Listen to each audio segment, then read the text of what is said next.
also respond to questions raised by the agency members, of course. We've been working with the owner, as I said, and the architects to develop a plan that meets the needs and preferences of the owner while respecting the environmental resources. I think that we're doing that well. I think it can be improved if we would have a better chance of dialogue with staff during the preparation of the reports.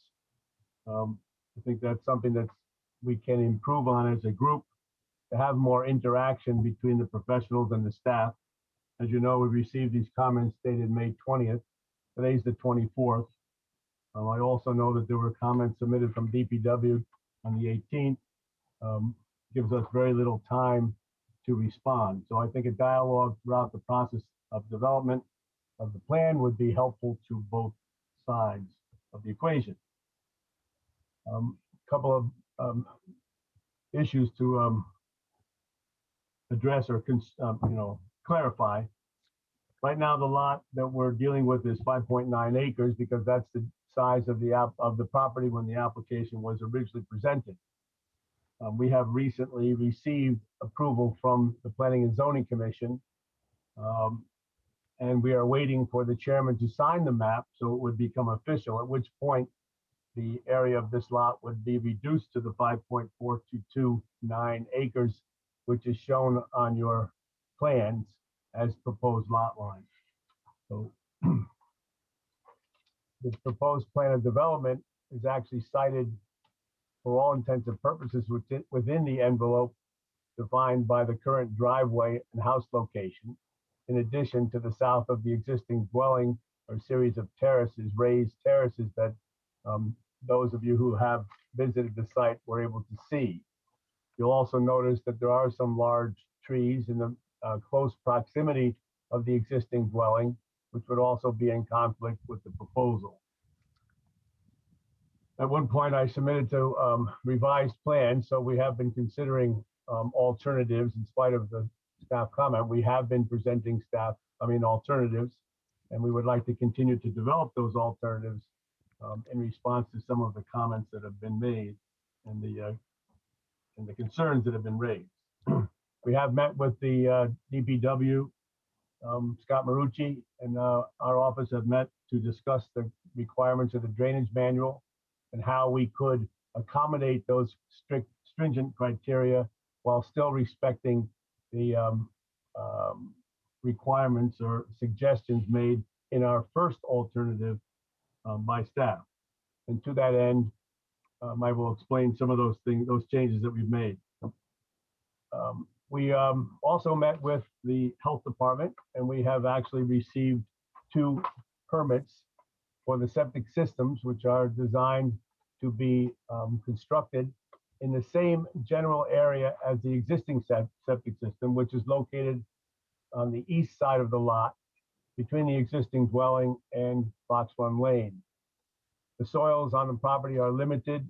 The separations from the wetlands are significant, and we were able to design the 2 systems to utilize the existing soils in the area of the existing system. Unfortunately, as you've noted, in order to meet the criteria of the current health code, as opposed to what was in effect when the original system was installed many years ago, we are obligated to do more filling than had been done in the original system. And as a result, filling would have an impact on some of the trees. So that leads to some of the loss of trees. The plan has been revised from what was originally submitted. This is an alternative that we've been developing. You'll notice that we removed the septic system from the west side of the home and placed it on the east side, as I just mentioned, in the area of the existing septic system. We eliminated the rain garden that had been proposed on the south end of the proposed tennis court. Again, that was an alternative that we to meet the requirements of the drainage manual for water quality treatment. Subsequent to our meeting with the DPW, we agreed that it would be possible to create a filter on the southern end of the tennis court to provide the same type of treatment that the rain garden on the surface would have required. The rain garden would have required filling because in accordance with our drainage manual, we have to maintain certain vertical separations from restricted layers of soil or ledge. In this case, was primarily the ledge. So while Sarah noted certain aspects of the drainage manual are required, this is one of them. And this plan also proposes to demolish 4 accessory structure buildings, a pool house, and 2 garage structures that are in close proximity to the wetlands on the adjacent property, which was now known as Lot 1R, as a result of the approval of the lot line revision by the commission. As you note on the plan that's on the screen, they are, as I said, in close proximity to the wetlands. We would hope that the agency would approve the demolition of those buildings while we continue with the refinement of the plan of development for the main house, tennis court, and pool.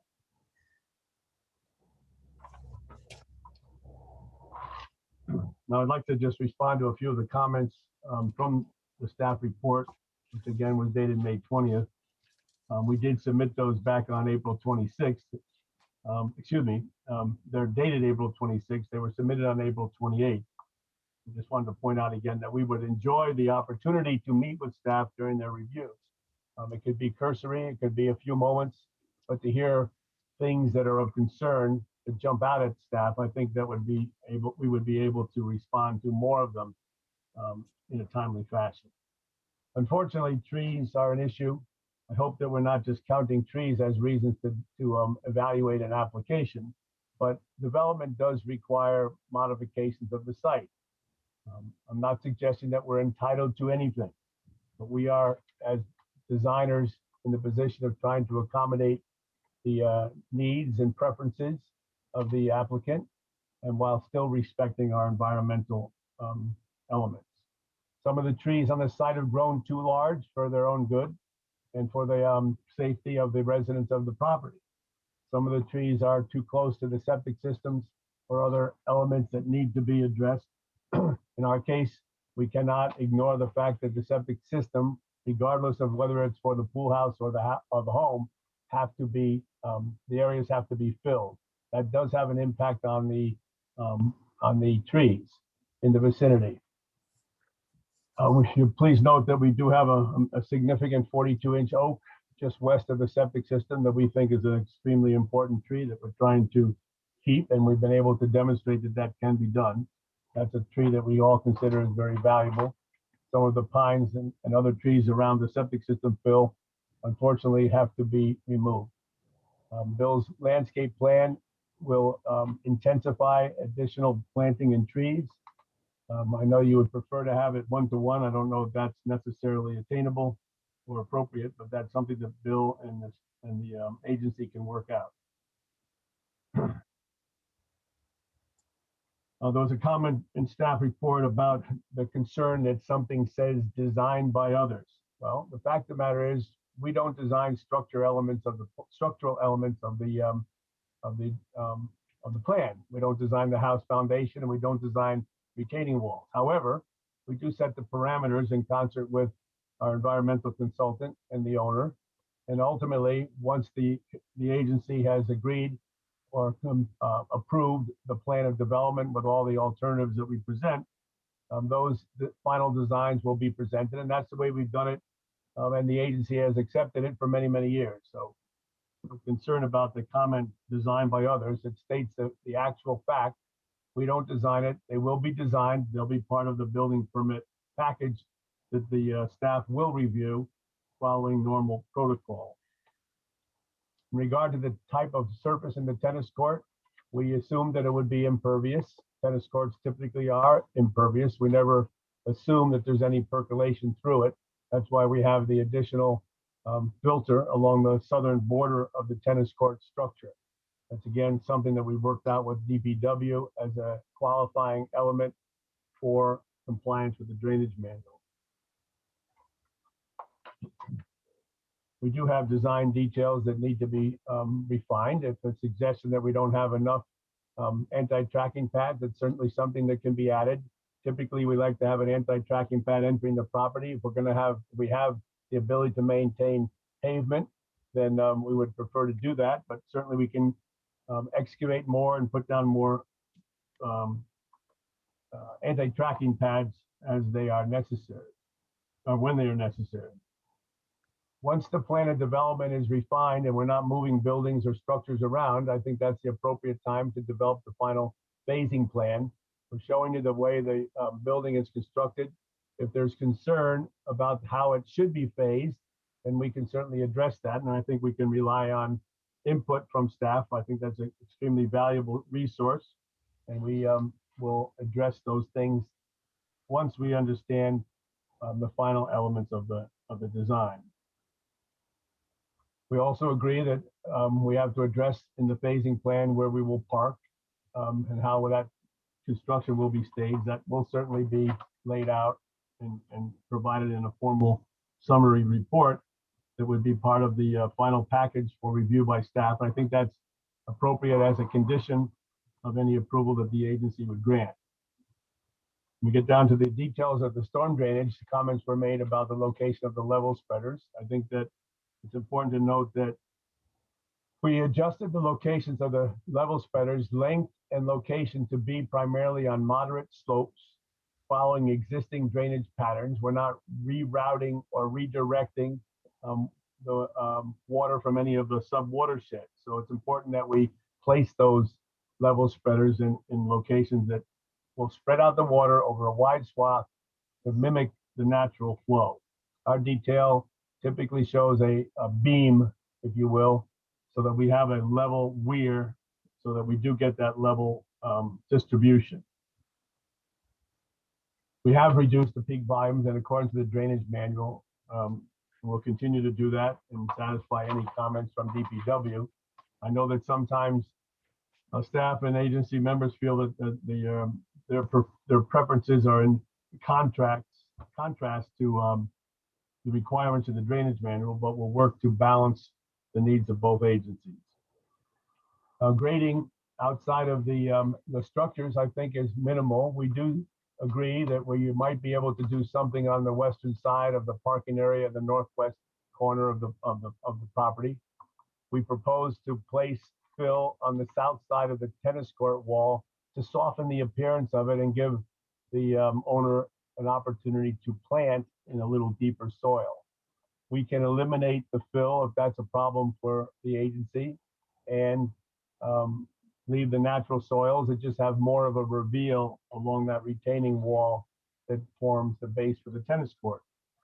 The slope, I know we like to make a big deal out of the slope. It's a 2 horizontal, 1 vertical slope, little less than 30 degrees slope, very negotiable, standard slope, very stable, and it was ideal for planting in our opinion, and we would continue to do that on that southern side. But we can eliminate it and leave the natural soil as it exists.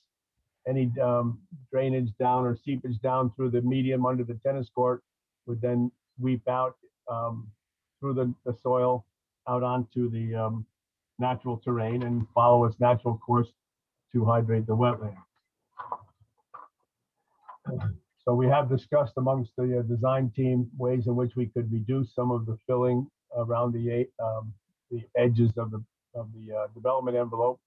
Most significantly would be south side of the tennis court and to the west side of the northern parking court.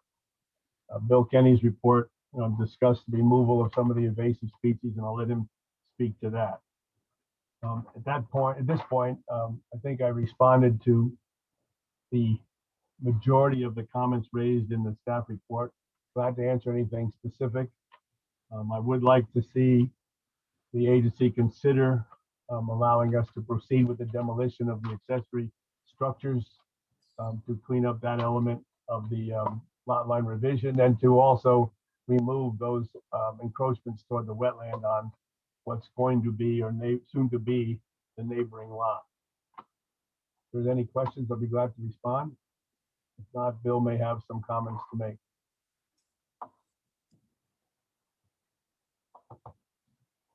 Okay, any questions for Mr. DeAndrea based upon what he's presented? I do have one question with regards to the pool house septic system. Yes, I believe I recall in the past that the State Department of Health has provided an exemption so that even though the pool house is technically detached from the main house, it can be served by the same septic, the same leaching field. right. We call that a centralized system, Pat, and often we pursue that. It's an advantage for everybody. The situation is that the health code states that if you have what we call all season or the potential for a guest house or studio where there would be a bath in a fully enclosed building. In other words, not just a pool house for seasonal use, then we're not permitted to have it as a centralized system. So we've done many situations where we have separate allocations for the system. Yeah. Recently, well, a year or so ago, there was another application similar to this on Meadowcroft where we had two designated systems for each of the buildings. One was a pool house. It was fully enclosed. It was more than summer season. Recently, I just did another one. I took it over. I was just doing some test holes where the health department had literally two systems next to each other, two pump chambers, two septic tanks, again, to accommodate a studio building because it was, 4 seasons. So we haven't asked for a waiver of that. In this particular case, I suppose we could pursue it. We haven't been successful in gaining those waivers when we have the space to do it. So we'll Yeah, check into it as an alternative Yeah, and ask the question, but normally it's not permitted. that was going to be my point too, Pat, is that it seemed that the pool house could be tied into the main system, and you would eliminate a lot of that tree loss and Right. We're usually a proponent of that, of course, because the logic is you're either in the pool house or you're in the house during the summer. And if you need to use the facilities, then you may as well use them in the house. However, when you have that bath situation, a bath, what could be considered the bathroom with a shower or otherwise, a sauna, things like that, or if it's qualified as a legitimate guest house under the zoning, then you have to have the separate system. But like I said, we're not opposed to raising the question.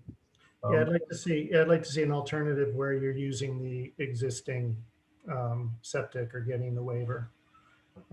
That's something that I think could be pursued.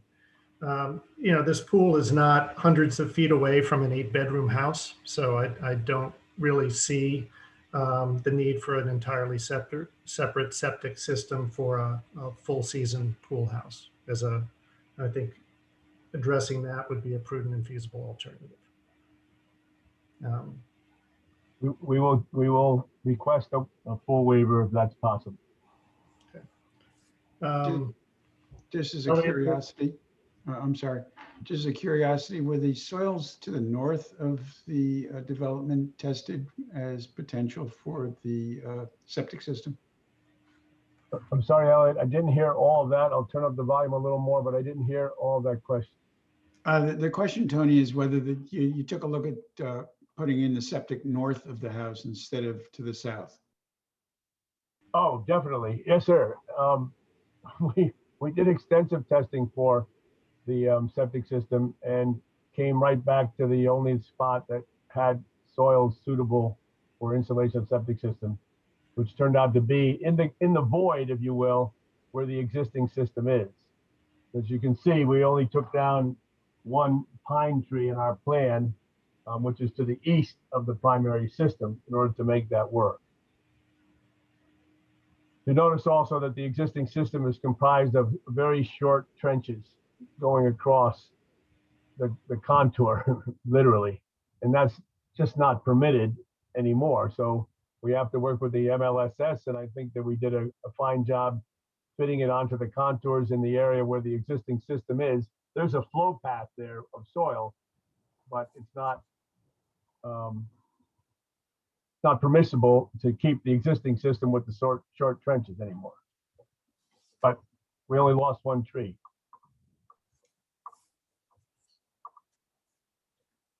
Okay. Any other questions for Mr. DeAndrea or comments beyond what the agency has prepared? No. Are there public questions and comments on this at this point? Pat, anyone? Any attendees who have questions, if you can please raise your hand. Okay, no hands raised on this one. Okay. And I will say to Tony's question about permitting the demolition, this is one permit. We don't issue permits in piecemeal. So the short answer is no. It can't work that way. Okay. Okay. Very good.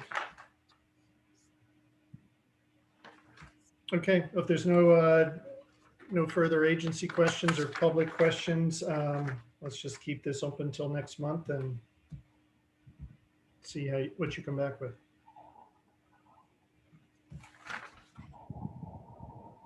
All right, we're going to, I don't know if I should arrange a request for a meeting with Sarah or with Pat both. At some Yes. point next week, hopefully we can meet and discuss some options and alternatives that we've been throwing around and see if we can gain some consensus on what's appropriate. Yeah, I'd encourage that. Thank you. Okay, very good. Moving Appreciate on. it. I'm sorry. I said I appreciate it. Sure. We'll get back. Thank you. Thank you. Okay, next up is 2021-054, 27 Pexland Road, Soundview Engineers and Land Surveyors for Scott Prince. This is a corrective action for unpermitted clearing adjacent to wetlands. Ms. Andrews, please. I mean, if the agents, the agents can please raise their hand and I can move you over.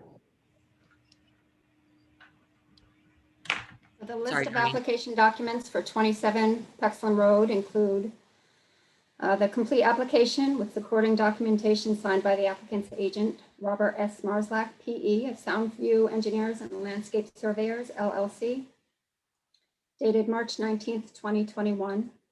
Plans entitled IWWA Planting Plan, Prince Residence, 27 Pexland Road, Greenwich, Connecticut, prepared by Joseph Pajonas Studio, LLC, dated March 19th, 2021. Plans entitled Improvement Location Survey, Scott Prince, 27 Pexland Road, Greenwich, Connecticut, prepared by Soundview Engineer. And Land Surveyors, LLC, certified by Aidan C. McCann. Connecticut license number 7154, dated November 24th, 2020. Soils report prepared by Burton R. Locke, soil scientist, dated 2008. Soils report prepared by JMM Wetland Consulting Services, LLC, and certified by James M. McManus, soil scientist, dated May 21st, 2008. Legal notice for May 24th, 2021 public hearing, published April 13th, 2021 and April 20th, 2021. Staff report dated May 7th, 2021, prepared by Doreen Carroll Andrews, Wetlands Compliance Officer. The applicant proposes to legitimize unpermitted clearing of vegetation in an area about 5,000 square feet within a wetland and wetland buffer. Although the area of clearing is relatively small, direct adverse impacts to the wetland and downstream areas resulting from the clearing may include thermal pollution, erosion and sedimentation, increased pollution due to impaired infiltration, changes in water level and drainage, flooding, and loss of habitat. Restoring native vegetation is critical to reducing or eliminating these impacts. 6 shade trees, 9 understory trees, and 22 shrubs are proposed to revegetate the area. The violation was found during a final inspection for bond release. Staff observed approximately 7 multi-stem shrubs had been removed, in addition to about 14 trees sized 18 inches in diameter or less. The applicant's agent stated that the work was done in order to clean up the area after a storm. There is a large pine tree that snapped and remains where it fell. The vegetation cleared is described to include invasive species such as winged euonymus and porcelainberry vines. The proposed plantings provide 15 native trees and 22 native shrubs and adequately restores the wetland in the buffer. The plantings have been sized appropriately in accordance with the agency's mitigation planting plan memorandum. The removal of the invasive vegetation and the establishment of native trees and shrubs will improve the quality of the wetland. Staff recommends that the issuance of an order to correct with the following conditions, special conditions.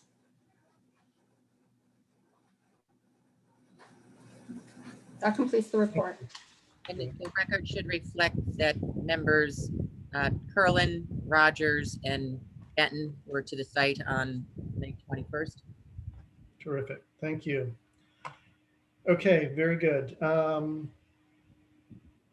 Anyone from the applicant wish to add to the staff report's findings? This is Joseph Pachonis. We prepared the plan, and we feel that the summary that Doreen laid out was better than we could have said. So nothing much more to add. Okay, very good. Thank you. Any agency comments or questions on this application? No? Are there any public comments that would like to be registered? Pat, anyone? See any hands raised? Okay, very good. Let me get a, Yeah, motion to, go ahead. motion to issue an order to correct with the special conditions listed. Yeah, I think we have to close the hearing. Second, Do we have to, Pat, I assume we have to close the hearing, so motion to close the hearing. Oh, sorry. It's all right. Is there a second? Are you seconding, Joe? Yes, Okay, very good. Okay, run through the vote. Motion to close. Joe, yes, Norma, Yes. Jay, Yes. Brian, Yes. Elliot, yes. Bill, Yes. Jay. Yes. Thank you. Terrific. Okay, now, Joe, you had a motion. motion to issue an order to correct with the special conditions recommended. Second, Is there a second? I already did. That's Elliot. That's Benton. Running through. Brian, Yes. Elliot, Yes. Bill, Yes, Jay, Yes. Joe. I think Joe said yes, preemptive Yes. yes. And then Norma. Yes. Thank you. Looks And like Bill's a yes. Looks like I got we, Bill. I think I got Bill. okay. Thank you. Looks like we lost Klaus permanently. I think so. If someone want to send him a text, make sure he's okay.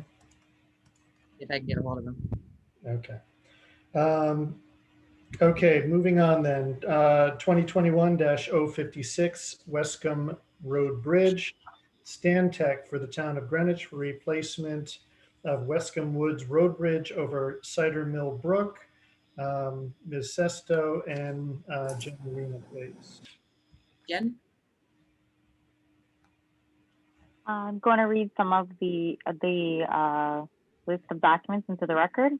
Completed application with supporting documentation by James Michael of DPW dated March 24th, 2021. Plans entitled replacement of Westcombe Wood Road Bridge over Binney Park Brook by Stantec Consulting Services dated March 5th, 2021. Drainage study prepared by Stantec Consulting dated November 25th, 2020. Soils report prepared by Stantec Consulting dated October 23rd, 2019. Engineering DPW comments by Juan Paredes received May 18th, 2021. And yep, so I'll get started with the staff report. The latest inspection report and engineering analysis found the bridge to be structurally deficient and hydraulically inadequate, as well as not currently posted for reduced live loads. The bridge replacement proposed is over Cider Mill Brook and approximately 100 feet downstream of its outlet of Binney Pond. While the pond is tidally influenced, the bridge replacement is located within buffers of two pocket inland wetlands to the northeast. The project is proposed in 2 phases. Phase 1 will include installation of a debris shield, removal of the superstructure, followed by the installation of a fully enclosed cofferdam. The proposed abutments and wing walls will be constructed. Phase 2 will include the removal of the cofferdam and installation of a sandbag cofferdam upstream and downstream sides of the bridge. A temporary 48-inch pipe will convey flow during this phase as the new superstructure, including arch and stone veneer, is constructed. The existing bridge is a single-span concrete slab with wall arch with concrete and rubble masonry abutments and wing walls. The new bridge proposed is a precast concrete arch supported by a cast-in-place concrete substructure on steel piles. The new bridge would have one 5-foot wide sidewalk installed on the north side. The entire project will widen the bridge structure from approximately 24 feet existing to 36 proposed. Stormwater management, hydraulic analysis, and erosion controls were all fully thought out as part of the project proposal. The bioretention planting areas created will aid in the pretreatment of stormwater runoff, as well as reduce peak flows to existing conditions. FEMA flood insurance study profiles were applied to the model, and it was found not to increase the flood volume throughout the area for the design flows. The 2 wetland pockets are maintained turf grass with a few ornamental landscape plantings, trees, and shrubs as part of park landscaping. The bridge replacement project limit is about 20 feet from the western wetland, and a bioretention basin is proposed just inside this limit, some 25 feet from the wetland. Given the value of the wetlands is low and the work will be separated from them, no negative impact is anticipated. The concepts that protect inland waterways apply to tidally influenced waterways. The applicant should consider a 15-foot deep buffer along the brook to help with non-point source pollution and bank erosion. This is merely a suggestion as the brook is not of the jurisdiction of the agency. Issuance of a permit with the agency's standard conditions and attached special conditions is recommended. Okay, thank you, Jen. Yeah, we have a member of Stantec, Antonio, and Gabriella from DPW with us this evening. Okay, very good. Welcome. Good evening. Hi there. I'm good. Sorry, anything to add to the report? No, thank you for your staff report. Pretty standard bridge replacement project completed by the Department of Public Works. This bridge replacement falls under the local bridge program, and with me tonight is our designer, Stantec, to answer any questions or concerns. Okay, thank you. Are there any agency questions on the proposed project and bridge design? It's not a question regarding the actual design, but this suggestion of putting a buffer, is there, obviously we can't put that into any of the conditions here, but is there a way in which we could send a letter to someone in the town and say this, you know, we've approved this, but we really think that this would be something that you should look at in totality of the project? Yeah, I think someone who might have something to do with the Conservation Committee could certainly raise that. Maybe our environmental director. Yeah. Gabriella, has the department spoken at all with Parks and Rec to broach this issue? Did we lose her? Gabriella. You have to unmute yourself, Gabrielle.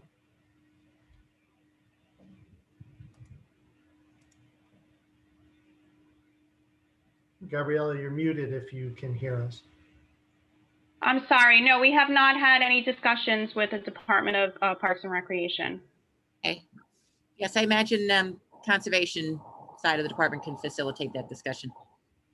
See if we can get some improvements there. Very good. Okay. Any public questions or comments on this application tonight?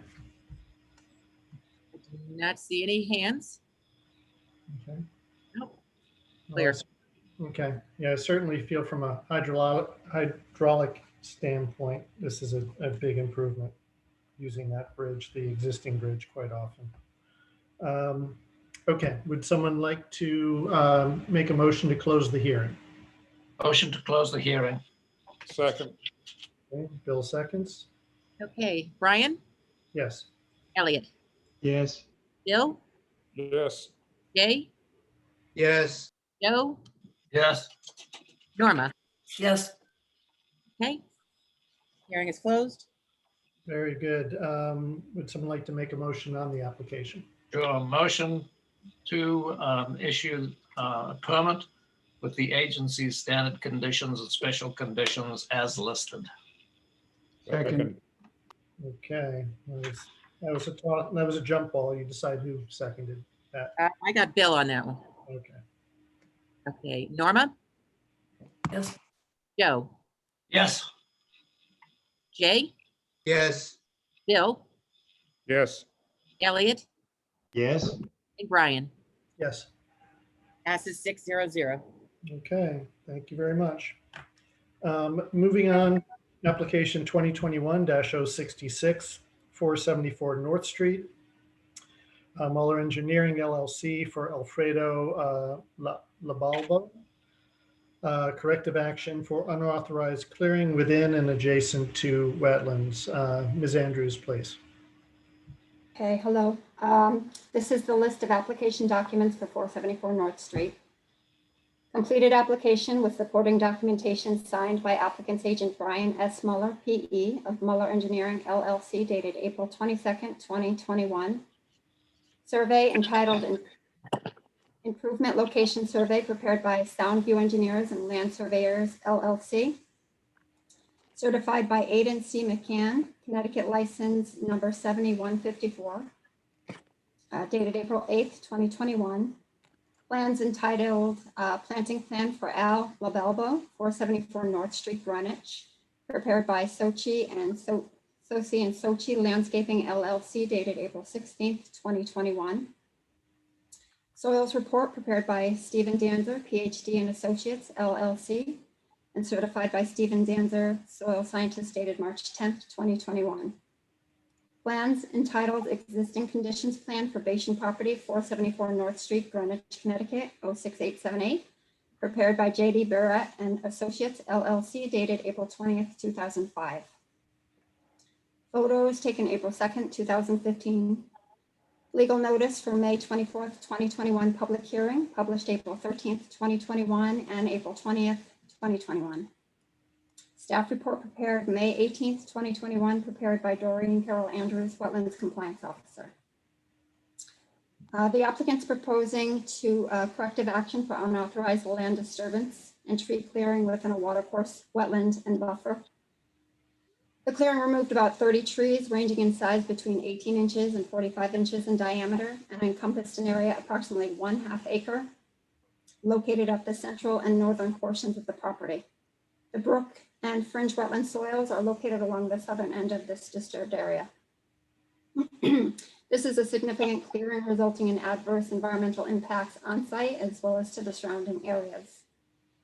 The substantial reduction of trees increases thermal pollution, changes water levels and drainage patterns both on site and downstream.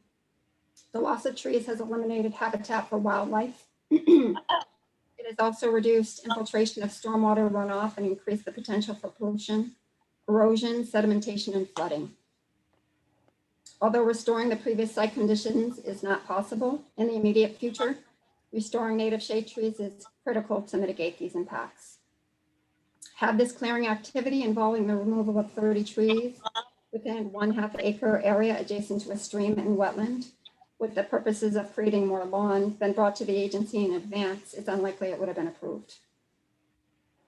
The clearing was observed by staff while driving past the property in January 2021. The new owner was issued a stop work order and given a deadline to submit a corrective application. During the period of the stop work order and without authorization, the owner removed an existing fence and installed a new fence around the perimeter of the property with a privacy tarp along the roadway. The contractor involved was made aware of the wetland regulations. He stated about 30 trees were removed, including storm damaged trees, Norway maples, and damaged rotting trees. Approximately 10 of these trees, indicated by the stumps, were located along the stream. The stumps of the trees removed from the upland review area were not visible, presumably because they were either removed or they were grubbed. Photos from a previous site inspection conducted in 2015 and a survey dated April 20th, 2005 documented the trees and is consistent with the estimated 30 trees removed, collectively totaling approximately 642 inches diameter at breast height in 2005. The applicant's proposing to install 23 trees consisting of 3 red and 2 sugar maples, 10 river and 8 white birches, 47 shrubs consisting of 29 summer sweet and 18 common junipers, and ground cover of New England wet meadow seed mix. The plan provides a narrow buffer, generally less than 10 feet on either side in the wetland and along the watercourse. This restoration is greatly insufficient and doesn't nearly represent what was removed. Further, the corrective action narrative doesn't meet the standards of section 7-10F of the regulations. The narrative was prepared by a civil engineer and lacks biological assessment or discussion of how the proposed restoration compensates for clear cutting a wetland and its buffer. This section of the regulations identifies appropriate professionals to satisfy the requirement and doesn't include civil engineers. The restoration plan should be developed based on the agency's mitigation planting plan memorandum. Utilizing planting stations every 15 feet, 112 planting stations are required to be planted, or 1 planting station for every 6 inches DBH lost. The current planting plan provides 23 trees and 47 shrubs, totaling 39 stations along the watercourse. Additional planting stations should be required to restore the upland review area and primarily of native shade trees and cylinder trees. Got additional habitat for diversity. The fence installed around the perimeter of the property is raised along the bottom within the wetland and buffer areas. Maintenance of the fence should have no long or short-term adverse impact on the wetland or the watercourse. Finally, due to the significance of the violation, a municipal citation issued to the homeowner is recommended. It's recommended that the agency delay taking action on this application to give the applicant the opportunity.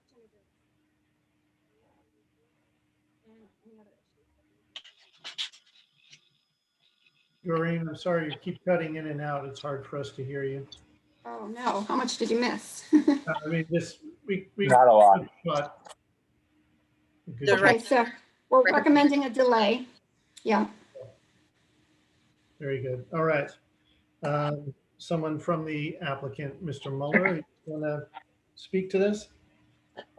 Yes, sir. We accept a delay. We're working with Stephen Danzer, PhD, to work on an appropriate mitigation planting plan as well as a biological narrative. And we will enjoy discussing next month. Okay. Very good. Any other agency questions for the applicant at this point? Elliot and Joe and I visited the property along with Pat last Friday. Okay, great. Thank you. And my question has to do with the municipal citation. Exactly how much is that?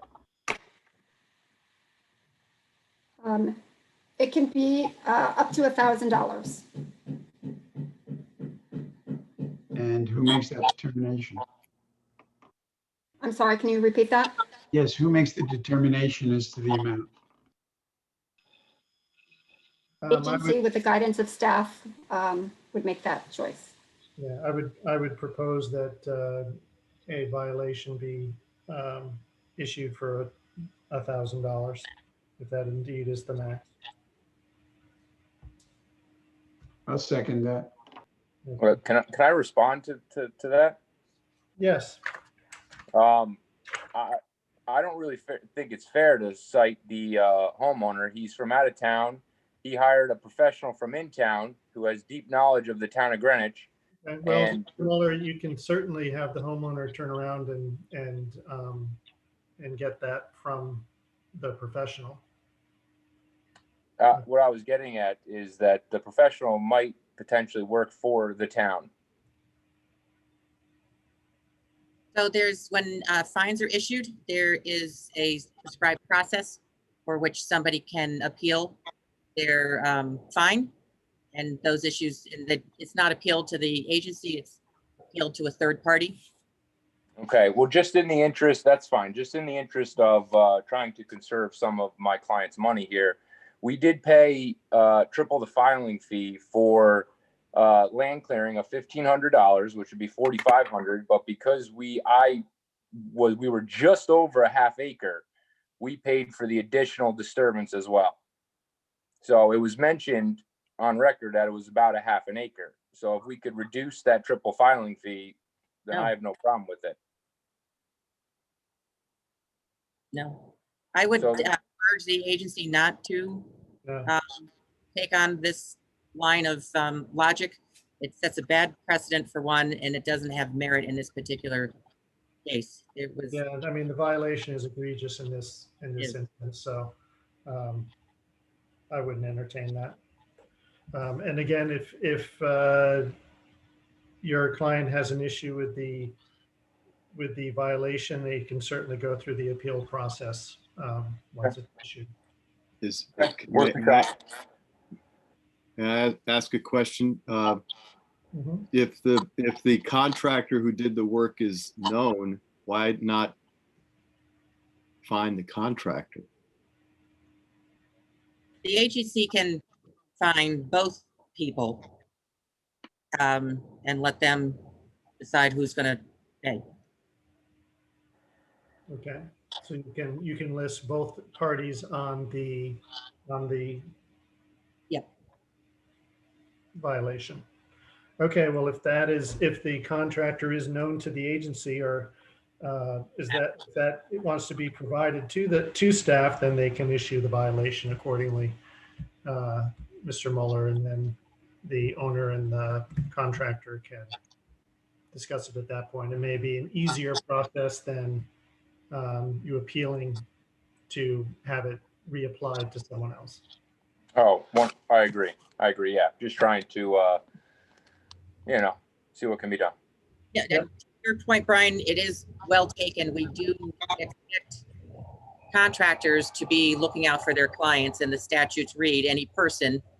So they don't, the statutes don't reflect just homeowners. So I am totally in favor of calling contractors out on violations. Okay. Didn't the report specifically cite this contractor as being one that should be added to our list of shame, so to speak? Yes, and Yes, and he was.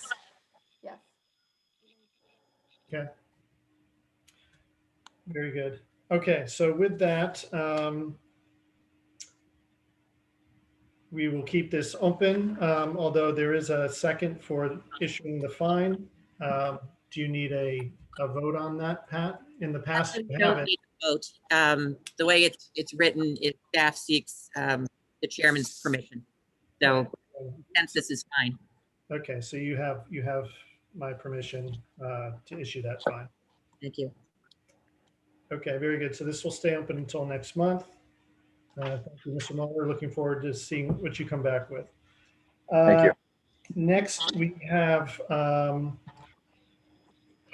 4 consent approvals because application 2021-067 will be moved to the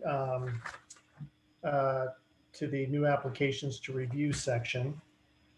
So are there any agency questions on applications 2021-062, 069, 071, or 074? No. Okay, are there, Pat, anyone raising their hands in the public as to any of those? No public for those limited consent. Very good. May I have a motion?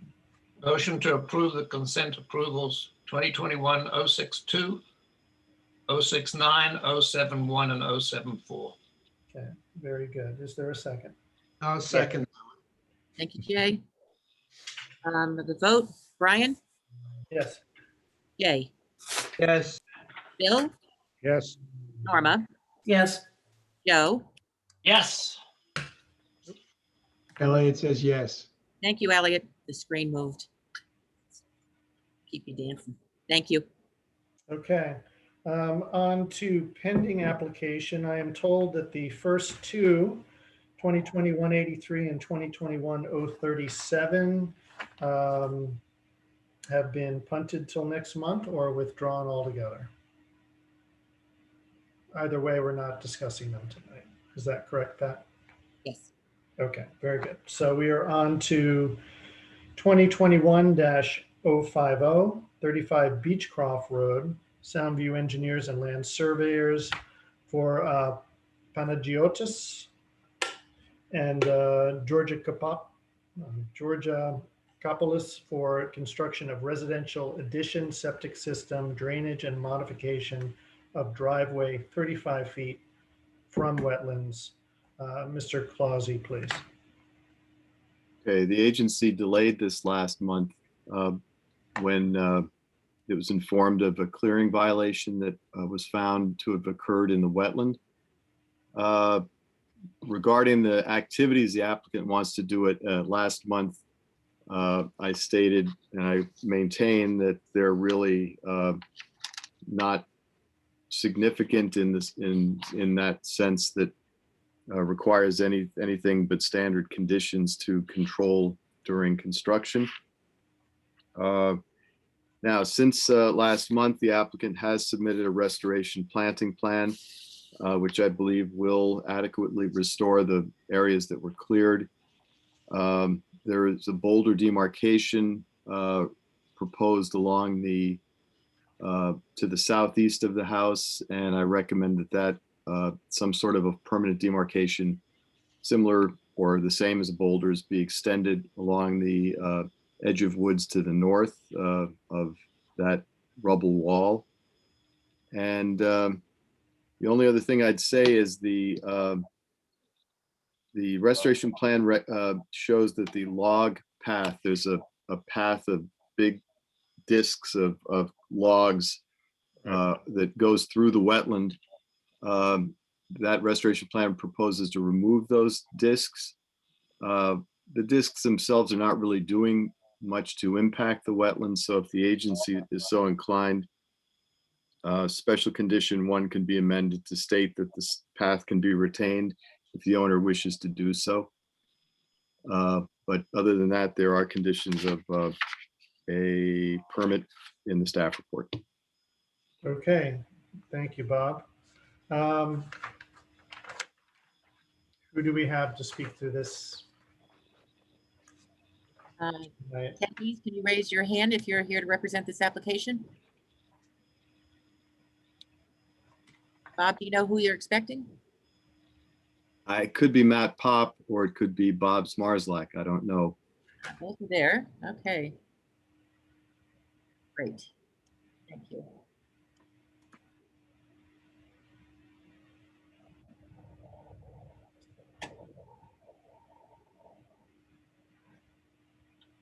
Okay, Bob and Matt, free to go?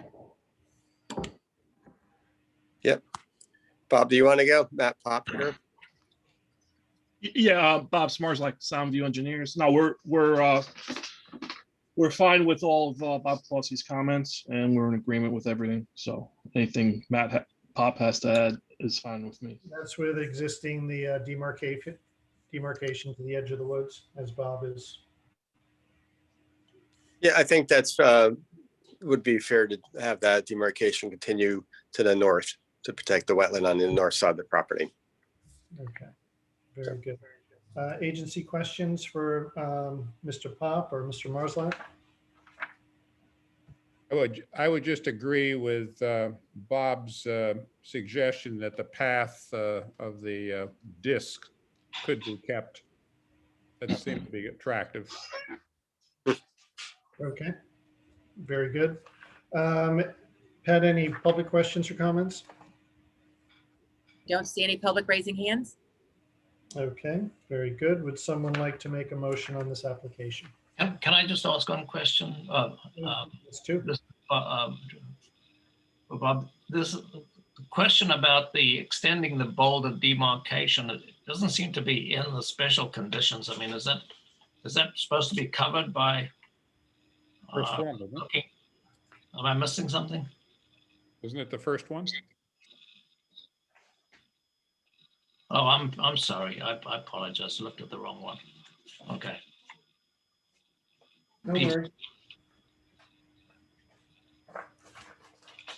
Then I'd make a motion to approve with the special conditions listed with the modification to special condition 1, allowing the owner to have a pathway if desired.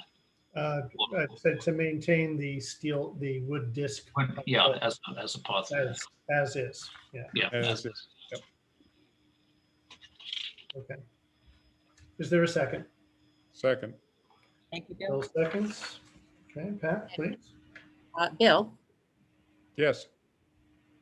Norma, Yes. Brian, Yes. Jay, Yes. Joe, Yes. Elliot. Yes. Okay, passes 600. Thank you. Thank you.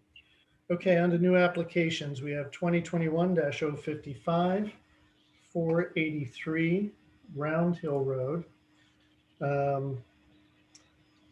DeVore Associates for Jason C. Hancock and Melissa L. LaRusso for construction of a driveway, pool, deer fence to reset an existing terrace, add retaining walls, remove bamboo, install a bamboo barrier within and adjacent to wetlands.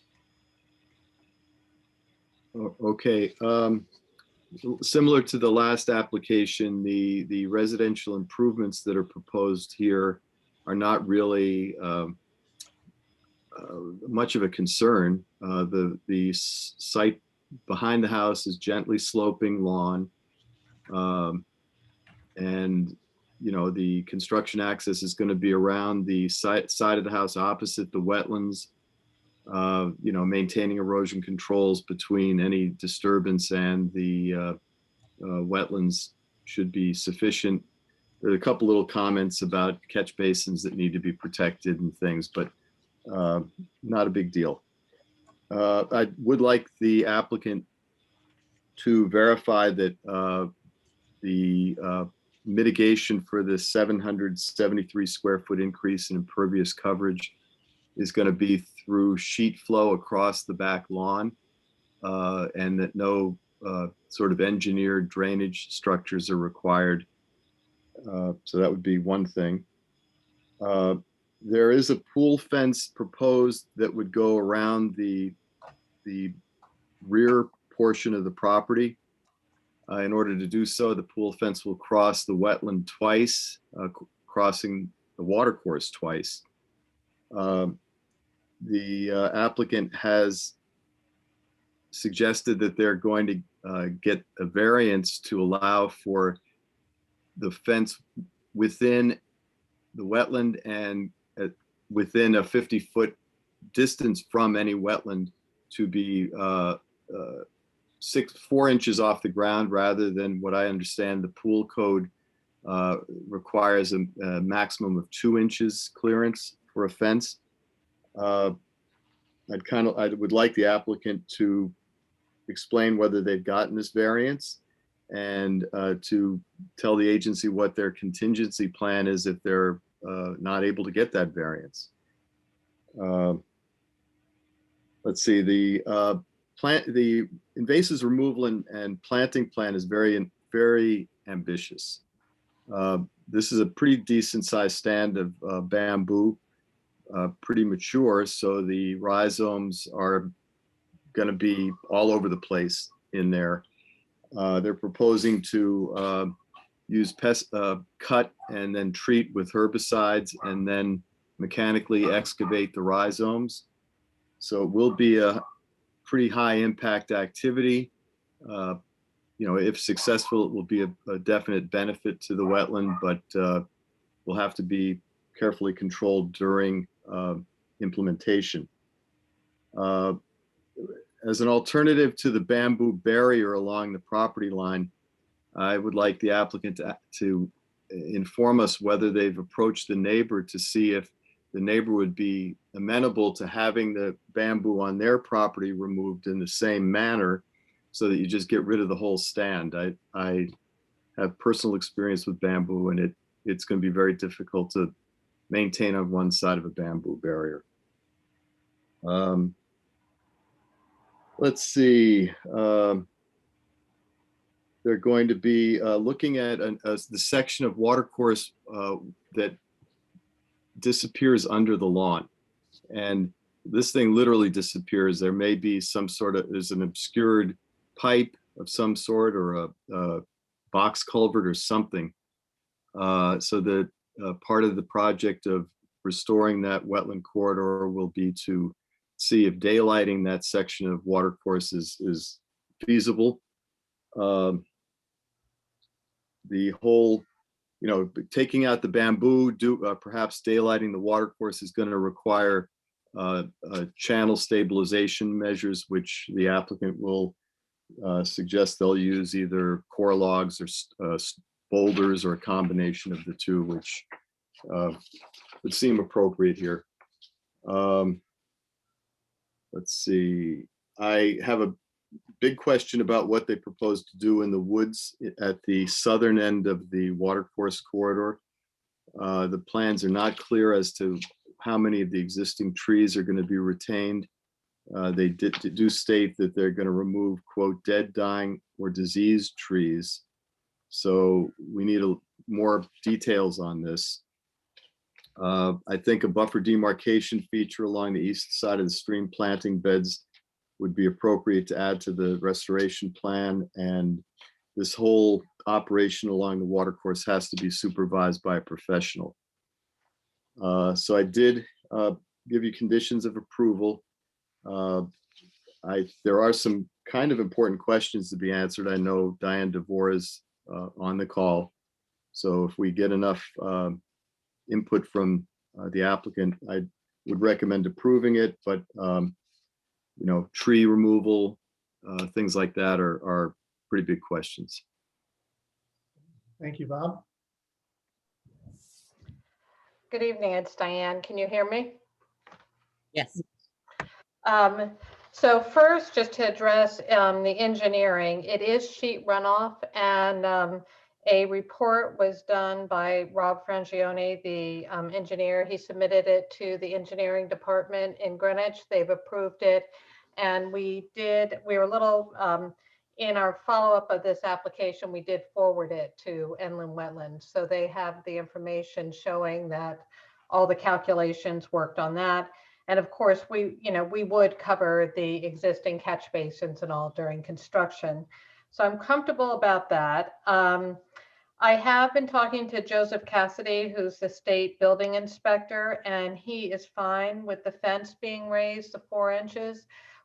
Because we are putting an automated cover on the pool that also can be locked, it conforms to ASTM F1346. And he said, given that truly meets the code, the fencing is kind of another barrier, and the fact that it's 4 inches in these 50 feet is acceptable. I can always forward the email over to Inland Wetlands or to anybody who needs that, but I have been in contact with him.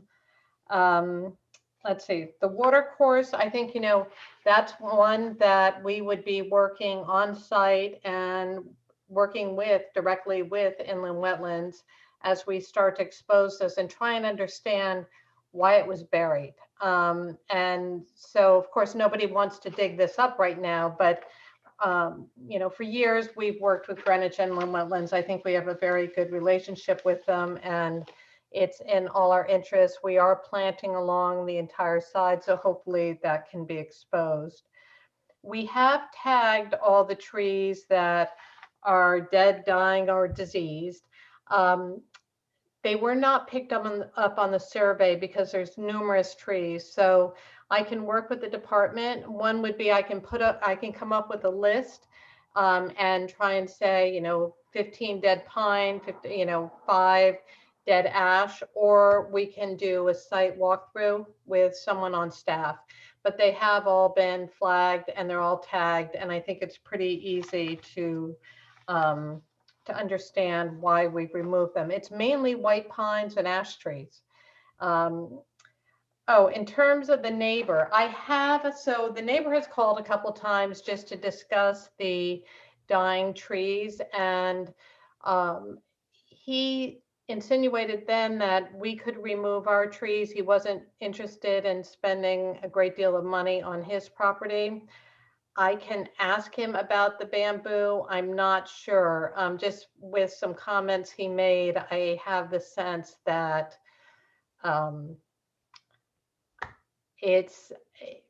it's not of interest, but I'm happy to call him and ask. I've told him I would walk through the property with him and review the trees. So of course I'll ask if he's interested in removing the bamboo.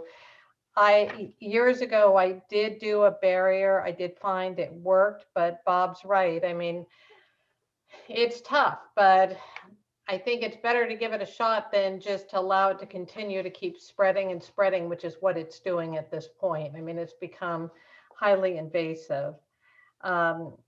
And then, of course, we'll do a permanent demarcation. And I agree, we know that we must have somebody supervise and work when we're doing the planting along the stream and this work. Diane, it's running bamboo or clumping bamboo? You know, I did not look. Bob, did you happen to see? Yeah, no, it's running. Running. Okay, yeah. The agency has been charged with the enforcement associated with the statutory element of running bamboo. So the bamboo, did it originate from the neighbors or did it originate from the? So if you need assistance with regards to the enforcement component, perhaps you and I can speak about what that entails, and we can convey to the other property owner what his or her responsibilities are. Yeah, I think they put it in when they installed a tennis court years ago. Yep.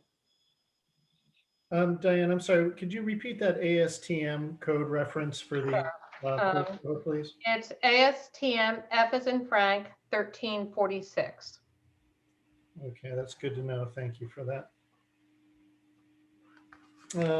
Okay, any additional questions? I just want to clarify about the trees in the southern area. If you're focusing on dead ash and white pines, that means that the maples in there are not really proposed for removal? There are a few maples that, and I can walk through, that were really damaged. Either so I went there with an arborist and we walked through and we chose whatever maples they thought had decay in them or that possibly were a Norway maple. But if there's a viable maple, I will not be taking it out. But I think it would make sense for someone on staff to do a walk. And look at the. What did you say, Bob? Well, I mean, I think a lot of those were Norway maples, I think. Okay. So, you know, if you're going to be removing kind of as just out of hand Norway maples and any decaying maples, you know, I don't want, I think that area to have 3 trees there that you're going to plant after all the trees are removed is probably not the ideal situation. So, yeah, I think a walk through and just be aware that, you know, removing too many trees, we may have to get some more trees put in. And that's fine. And if you decide we want to keep some of the Norways, I'm okay with that too. I think we did have, I thought we had some of the understory trees that we were proposing along there as well. Let me just look at my plans. Because typically we do start to introduce those. Well, as long as you're agreeable to, you know, explore more planting if more trees are removed, I think that that's acceptable. Yeah. The So, agency is. yes, as I'm looking, so you're right there on the shade trees, but then we also did have a number, we were introducing a number of the understory trees. But yes, I'm happy to walk through and we can discuss and take a look. And yeah, that's what I'm looking at. We had some of the understory flowering trees. I don't think we realized until we walked out there how many trees were really in pretty poor shape. But we may decide to keep some of the Norways, and that's fine. I mean, is it possible that once you start thinning them, that the other trees will recover? As long as they don't, as long as they won't fall, I'm fine. You know, I think, all right, so I can't stand Norway maples. So it's probably, that was me out there saying they just keep reseeding everywhere. But if we think that it's for, you know, it's better for the stream, by all means, yes, we can keep some of the Norways. Okay. I think that's what we do with the staff, walk through and probably pull tags off of some of them. Okay, very good. Other agency questions? Yes, Joe Elliott and I visited the property, and also with respect to special condition 7, maybe that one, would it be possible to add a reference to having somebody oversee the chemical treatment of the bamboos?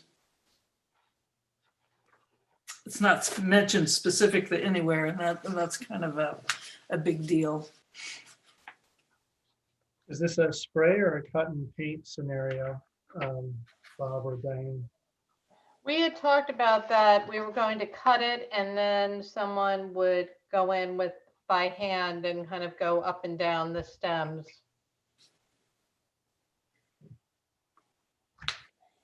Yeah, I think going back to what Norma said, I think that's a good point, that rather than say monitor the plants during their establishment period. Well, I think it's implied and supervise the stream planting plan, because part of the planting plan is getting rid of the invasives, but we could maybe spell it out a little bit. That would be my preference. And we could also add a condition for a, you know, site walk with staff to look at the trees before any tree clearing in the wetland or buffer. That's fine. Yeah. And development of a planting plan as agreed to between staff and applicant. Okay, any public questions?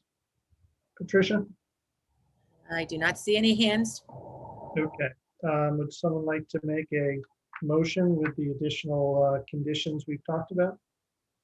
Sure. Motion to approve with the standard and special conditions listed, with the number 7 and the special conditions to be modified to include a site walk to discuss the trees that will be removed, and also specify how the chemical treatment of the bamboo removal will be undertaken. Okay. Is there a second? A second. Okay, Jay seconds. Pat, if you'd call the roll, please. Jay, Yes. Joe, Yes. Brian, Yes. Bill, Yes. Norma, Yes. Elliot. Yes. Okay, approved. Great, thank you. Right, thank you very much. Next up, 2021-057, 99 Overlook Drive, Soundview Engineers and Land Surveyors for Mandeep Johar, construction of a pool 20 feet from wetlands. Mr. Clausy, please. Okay, I went out to this site expecting that this would be an agent approval because the pool and spa and drainage, the pool, spa and patio that they're proposing is within the landscape envelope that the agency established when it set that, north to south retaining wall as the limit of landscaping back when this property was redeveloped in 2006.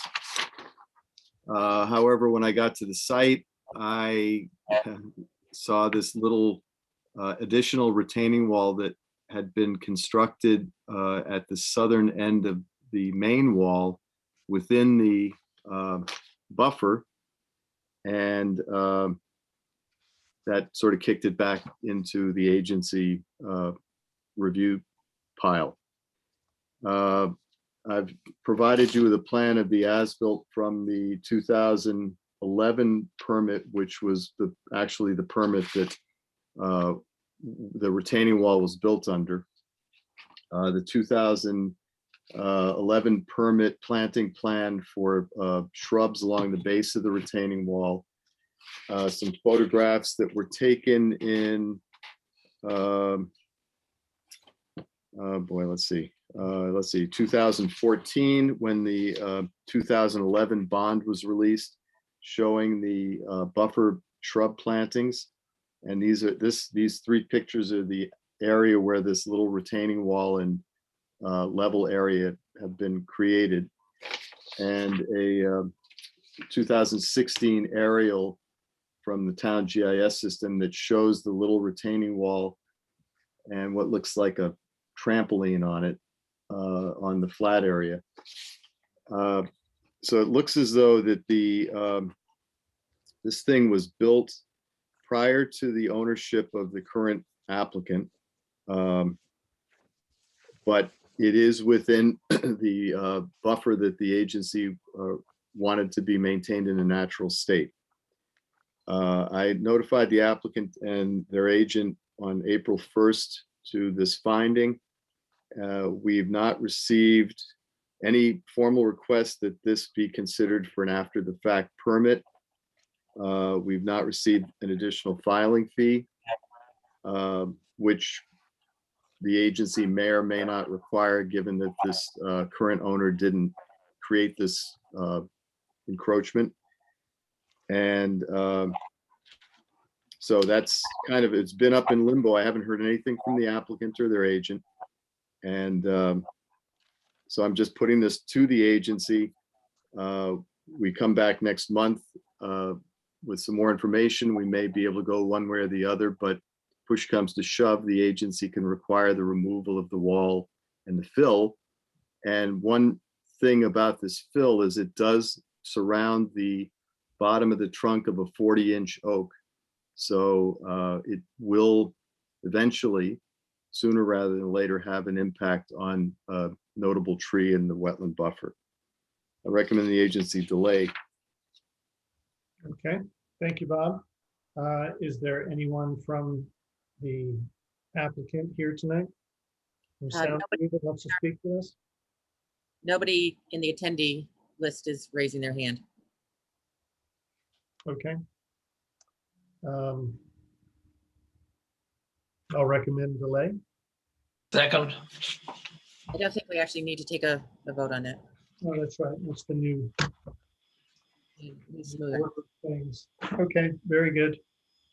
Just delayed till next month.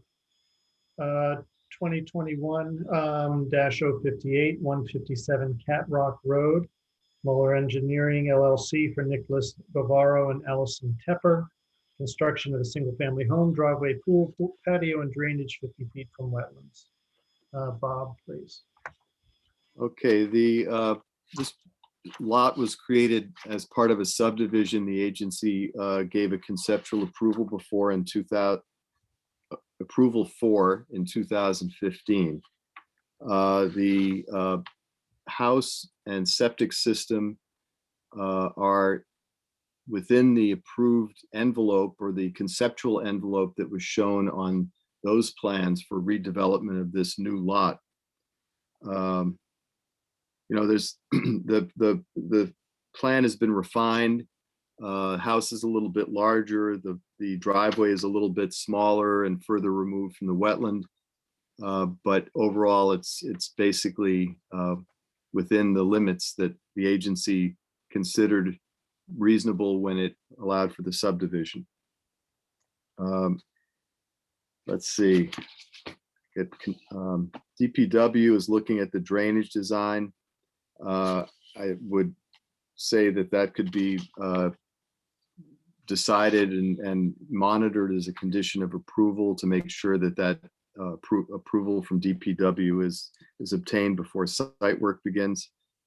I would note that the drainage system they've devised with 2 rain gardens and porous motor court will reduce or maintain peak runoff rates through the 100-year storm. There will be tree removal from the upland review area, but a planting plan has been submitted, which will basically replace 1-for-1 the canopy trees that are removed and add 14 understory trees, a couple dozen shrubs and some perennials to the buffer around the landscape envelope. And I think it's a pretty nice planting plan. There is a little gap in the plantings and in the boulder demarcation that I have made a note that should be filled in with a couple more plantings and some boulders. Okay, this is a question for the applicant. They're proposing a 30 by 50 foot pool, which leaves a 25-foot deep backyard. I mean, if they really want a pool that big in a yard that's small, that's fine, but they have to realize that, you know, that's the yard that we're looking at. And if they come back next year and say, we want to go into buffer areas because we need a bigger yard, that's kind of the choice you're making tonight. There's a log pile that needs to be removed. There's a condition that suggests that that has to be done within a month of receipt of the permit. And that's about it. I recommend approval. Okay, thank you, Tom. Who do we have to speak to this, Pat? Nobody is aligning themselves up. Tom Hegney. Oh, here we go. Thank you, gentlemen. Tom Hegney and Brian Muller. Oh, and Matt Clark. We have everybody here, I think, tonight. Oh, yeah. Yeah. Good evening, Mr. Chairman, agency members. For the record, Tom Hegney on behalf of the applicant, along with Brian and Matt. To pick up on Bob's last comment on the pool, the client has looked at the size of the pool and agrees with Bob. This is a big pool. And so it will be reduced. And what they would propose to do with the area where they're reducing it is to plant it as meadow. And that will create a greater buffer between the pool area and the pool itself and that wetland to the rear. Otherwise, we have no issues with any of the staff comments and conditions and are ready to request for approval. Okay, thank you, Mr. Clayton. Do you have the size of the revised pool? No, but it's probably going to be more in the standard size of a 20 by 40 rather than a 30 by 50. Okay. Can we larger pools have a bigger price tag. Yeah. I think it also, just real quick, just to chime in and be noted, these homeowners are actually the most environmentally friendly homeowners I've ever met. They're actually going to be installing the Tesla roof shingles on this property. They also, too, made it very clear to me that they don't really want lawn area. They would prefer actually meadow area. Now, I don't want that to be hamstring a future owner potentially for a potential lawn area, but they are going to be planting meadow pretty much over anywhere where there won't be any trees. And in and around the trees, they are 2 doctors and they have 2 dogs and they just want to enjoy nature. So that's kind of the people that we're dealing with here. Okay. Sounds good. Well, you can certainly tell them that if we've got a couple alternate spots open here on the agency, so if they're looking for something to do when they're not doctoring, we've got a enriching civic experience for them. Okay, any other questions on this? Pat, public questions or comments? No. Okay. Mr. Rogers, would you like to? Yeah, just one quick question for Bob. Bob, it sounds like special condition 3 covers the discussions that we've just been going through. So if you are happy with that, then I'm happy to make a motion to issue a permit with the standard conditions and special conditions recommended. Are we, with that, are we putting in anything mentioned to the reduced pool size? I mean, special condition 4, it requires a final construction plan showing the activities. I mean, it's within the approved landscape envelope. Like I said, if they wake up, the doctors wake up tomorrow and want to go swimming in a big pool, I don't think it really matters much. But if, like Mr. Muller said, to hamstring them, I mean, it's up to the agency. Got it. Okay, I think we can leave it then. Yeah, I think if the agency's okay with the limit of disturbance, really, you know, because we're going to hold very tight to that limit and we're not going over it. Okay. So sorry, Joe, to interrupt, but with that understanding, I'll proceed. So I think we can go ahead and make a motion to approve a permit with the standard and special conditions listed. Second. Thank you, Bill. So I just want to be sure my notes are correct. So there's no special conditions that are being modified. They're as is. Yeah, Okay. as is. Okay, so roll call, Brian, Yes. Norma, Yes. Jay, Yes. Elliot, Yes. Bill, Yes. and Joe. Thank you, Joe. Okay. Approved 600. Thanks very much. Thank you.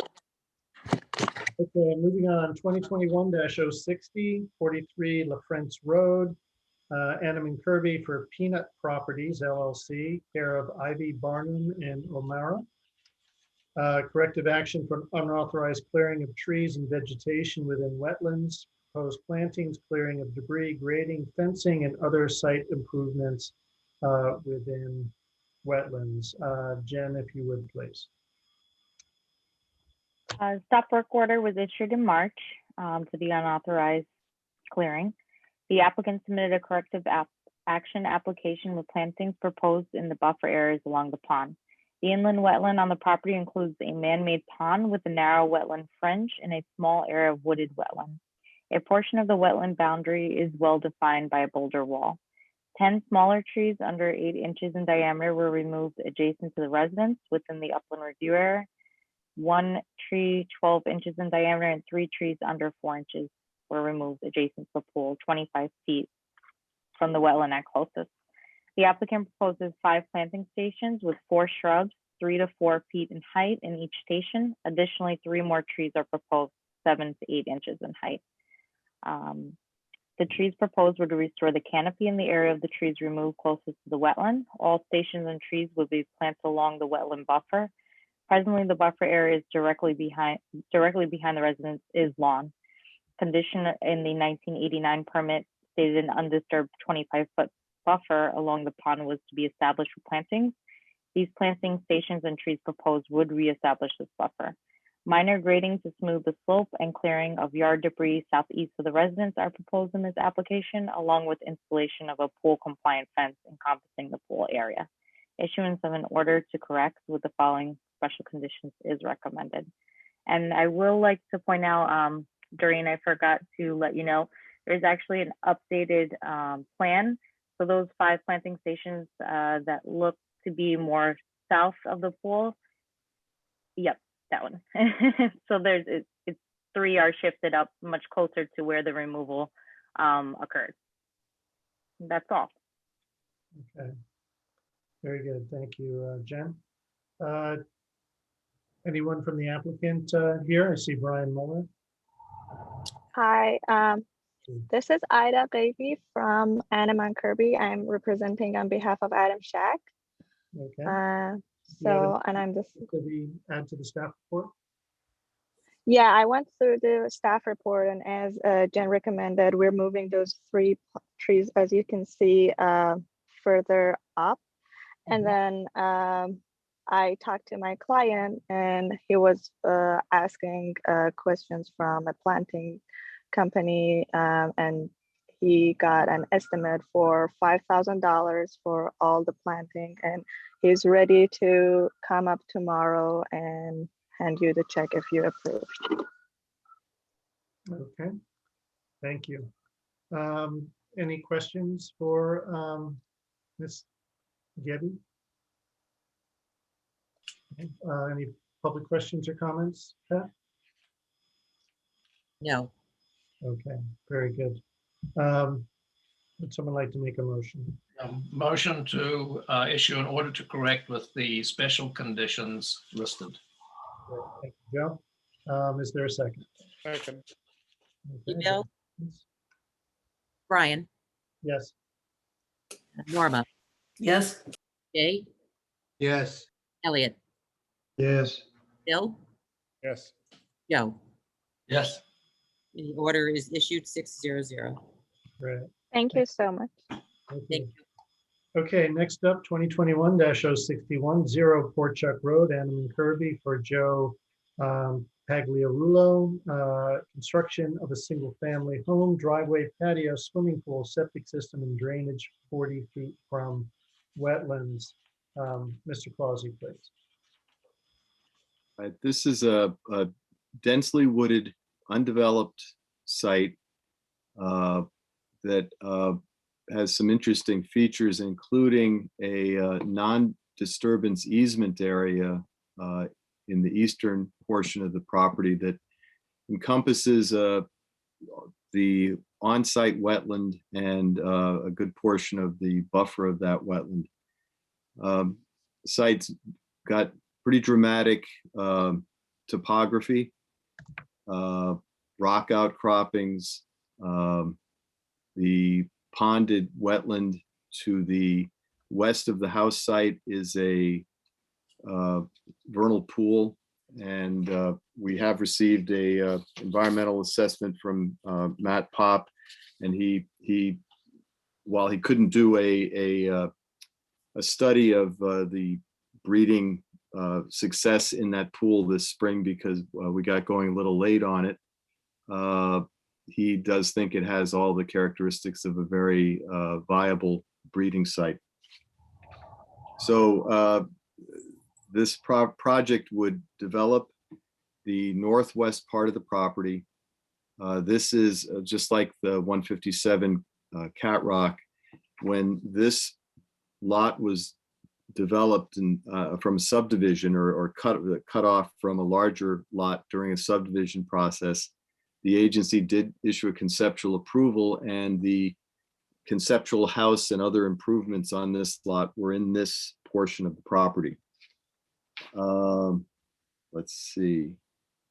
Almost the entirety of the development proposed is in a different sub-watershed than the on-site wetland. It's only a very small part of the grading to the sort of northwest of the house, up where the septic system is, that is in the sub-watershed of that vernal pool and the wetland corridor. This is going to add a lot of impervious coverage, obviously, to an undeveloped lot, about 11,800 square feet. There's a full engineered drainage system of infiltrators and a rain garden that's proposed. DPW, trying to see, DPW has completed its review and has asked for a good deal of information.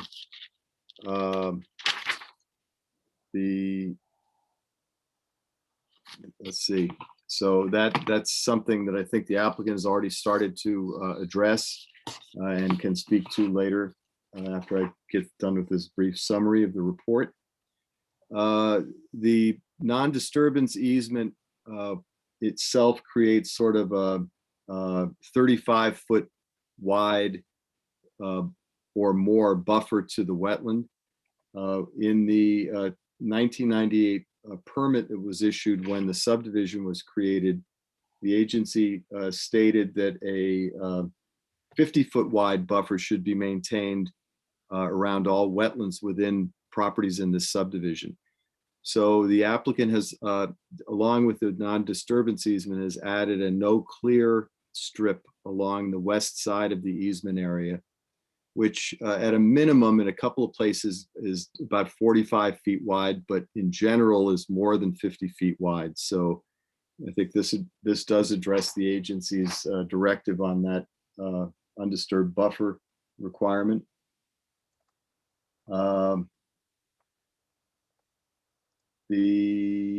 Let's see. There are some questions in the staff report why the reserve leaching area is not being proposed as the primary leaching area, since the reserve is 210 feet from the wetland and the primary that's shown is only 70 feet. The wooded area to the southeast of the pool on the original plan was not shown to be protected. This is the revised plan that was submitted late last week, which does call out that as a protected zone in the sense that there's a vegetated lawn limit shown. It's a very faint dotted line at the edge of proposed grading. So those trees to the southeast part of the property, but west of the no clear strip, are shown with protection now and are shown to be preserved. Let's see.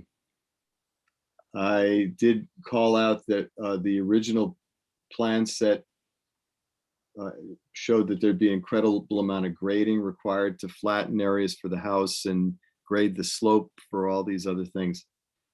This revised plan has, there's a revised cut and fill table on this that shows a lot less is actually going to happen as far as material to be removed from the site. Again, the applicant can explain that when they get the chance to speak in a second. Erosion and sedimentation control I called out on the original plan was insufficient for this much grading, and particularly a one line of perimeter silt fencing along the west side of the disturbance envelope, because although this is a different sub watershed than the on-site wetland, it's in the East Branch Byram River watershed overall, and this construction area is going to could just be a sediment source running down Port Chuck Road right into the river if it's not properly contained. A site like this might need temporary sediment traps. It might need water diversions at the top of the site to keep water that's coming onto the site from washing through the site, but rather divert that water around it. So you're only dealing with the rain that falls on the site. There are a lot of things that could be done, including retaining walls. And I did make the comment in the staff report about retaining walls. I think the applicants added retaining walls to the northeast of the house, but not to the south of the house where the major grading is proposed. Let's see.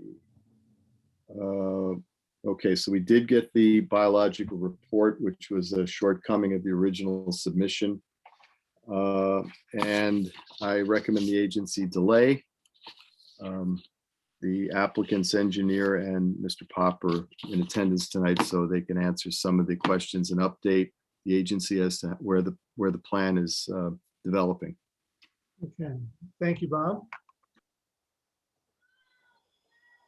Yes, thank you, Bob. This is Keith Warner from Ottoman Kirby, representing the owner applicant Joe Pagliarulo, who I should be joining us tonight, along with Matt Pop from Environmental Land Solutions.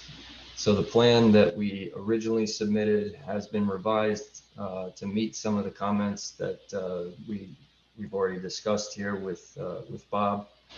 That's the plan that's in front of us right now. It doesn't address in its entirety the staff level recommendations and or the comments that Matt provided for mitigation measures, but we will work towards establishing all of those mitigation measures because none of them seem to be too unreasonable or out of the question for what we're ultimately trying to do with this site. So in terms of Bob's specific comments that I know wanted to be addressed, the demarcation wall that we're showing now is along that no clear buffer to the south. That's established outside of the non-disturbance easement for the existing wetlands on site. In terms of the septic systems proposed, the primary and reserve areas, we were not able to meet the MLSS statute for in that where we're showing the reserve area, and you're not required to meet MLSS for reserve areas. You're only required for primary areas, which is why we had to choose the areas where we did, which is why the primary is shown as the one that is closer to the wetlands, but will not affect that vernal pool area. It'll actually drain in the opposite direction. I had discussed that with the health department and also with engineering about the watershed analysis. So, and in terms of the engineering comments that we received, they were mainly having to do with site distances for the highway permit and the driveway entrance. And then also for the watershed analysis, I already had a meeting with Juan Perez from the engineering division, and we came to an understanding about the best way that he wants to see this presented, and have no issue addressing his comment and moving forward with the revised drainage analysis. In terms of the slope to the west and south of the house, the proposed house, when we looked at this for doing retaining walls, in addition to just the grading that's currently shown, we didn't find that establishing a series of retaining walls was going to reduce the amount of site work that was going to take place, because since the slopes are roughly 30 to 40% in the existing condition, even if you were to add walls, you have to space those walls as equal to their retained height to not have an effect on one another in the slope analysis. So even if you space them, let's say you had a 6-foot wall, you space them 6 feet apart, it ends up being the same amount of earthwork that takes place. And with doing the grading that's currently proposed on this most recent site plan, it comes out to a very even cut and fill analysis when you look at the amount of cut that needs to take place to build the proposed dwelling, and then that all of that cut material can be used in the area to the south and west of the proposed dwelling to not have any large amounts of fill or cut being carried off site. In terms of the environmental aspects of the site, Matt might be able to speak to it better based on his narrative that was submitted last week, but the recommended mitigation measures don't seem anything out of the question to me. The one thing that we would have to get input from the engineering division about was his recommendation about the rain garden drainage feature. If the agency and staff feel that it would be detrimental to, or act as a decoy to the vernal pool that's already on site, then we would have to speak to engineering more about what alternative they would prefer to meet the low impact development requirements of the drainage manual. But I'm happy to let Matt speak more to the environmental aspects of his narrative. Good evening, Matthew Pop, landscape architect, professional wetland scientist. I will prepare the environmental assessment report with the recommended mitigation measures. As Bob Clausley noted, we have a very high quality wetland system to the southeast of the house site. You know, there's ponding water in there approximately maybe 2 feet in depth about maybe a week ago or so. Just to the north of that on-site ponding area, there was a smaller ponding area so it's maybe a slightly larger system than what's shown on the plan, but it's off the property, so it's kind of tough to map those wetlands. But just like to maybe go through some of the mitigation measures. Mainly, it is trying to minimize disturbance on the site. I kind of thought that the rain garden, if we didn't need it, it would have less disturbance, and we could save some woodland by removing that. Again, the rain garden, when it ponds in the springtime, you don't want, I'm assuming there's salamanders and wood frogs probably breeding in the wetland on site. We don't want these salamanders and wood frogs to be breeding in the rain garden when there's standing water in there in the springtime. And then, 3 days later, it's dry, and then those eggs are not successful. So near vernal pools, it's a good idea not to have these kind of decoy basins. If that was removed, again, we could have less disturbance.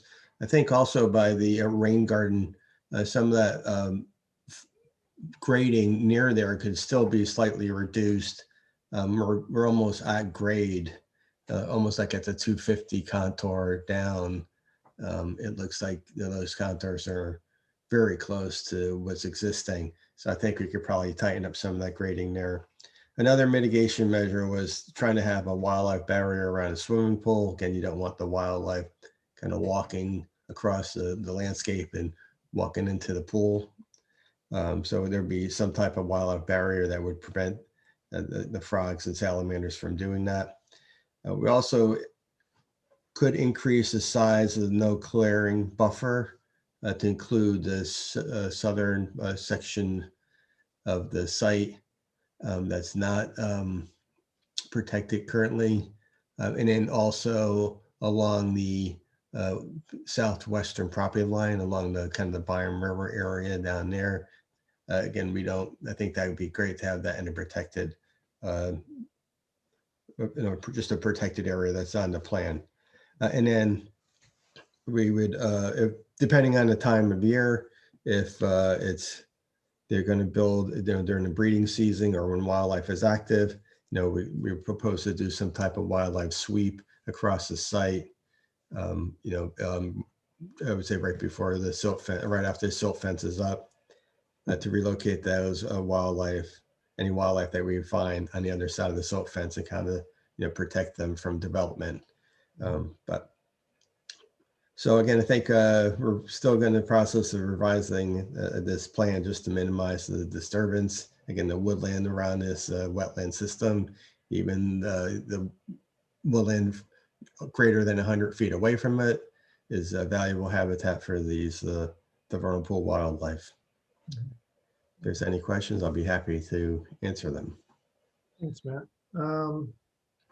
Yeah, I had a question. The proposed stacked wall along the no clearing buffer, and then you've got the vegetated lawn limit typical.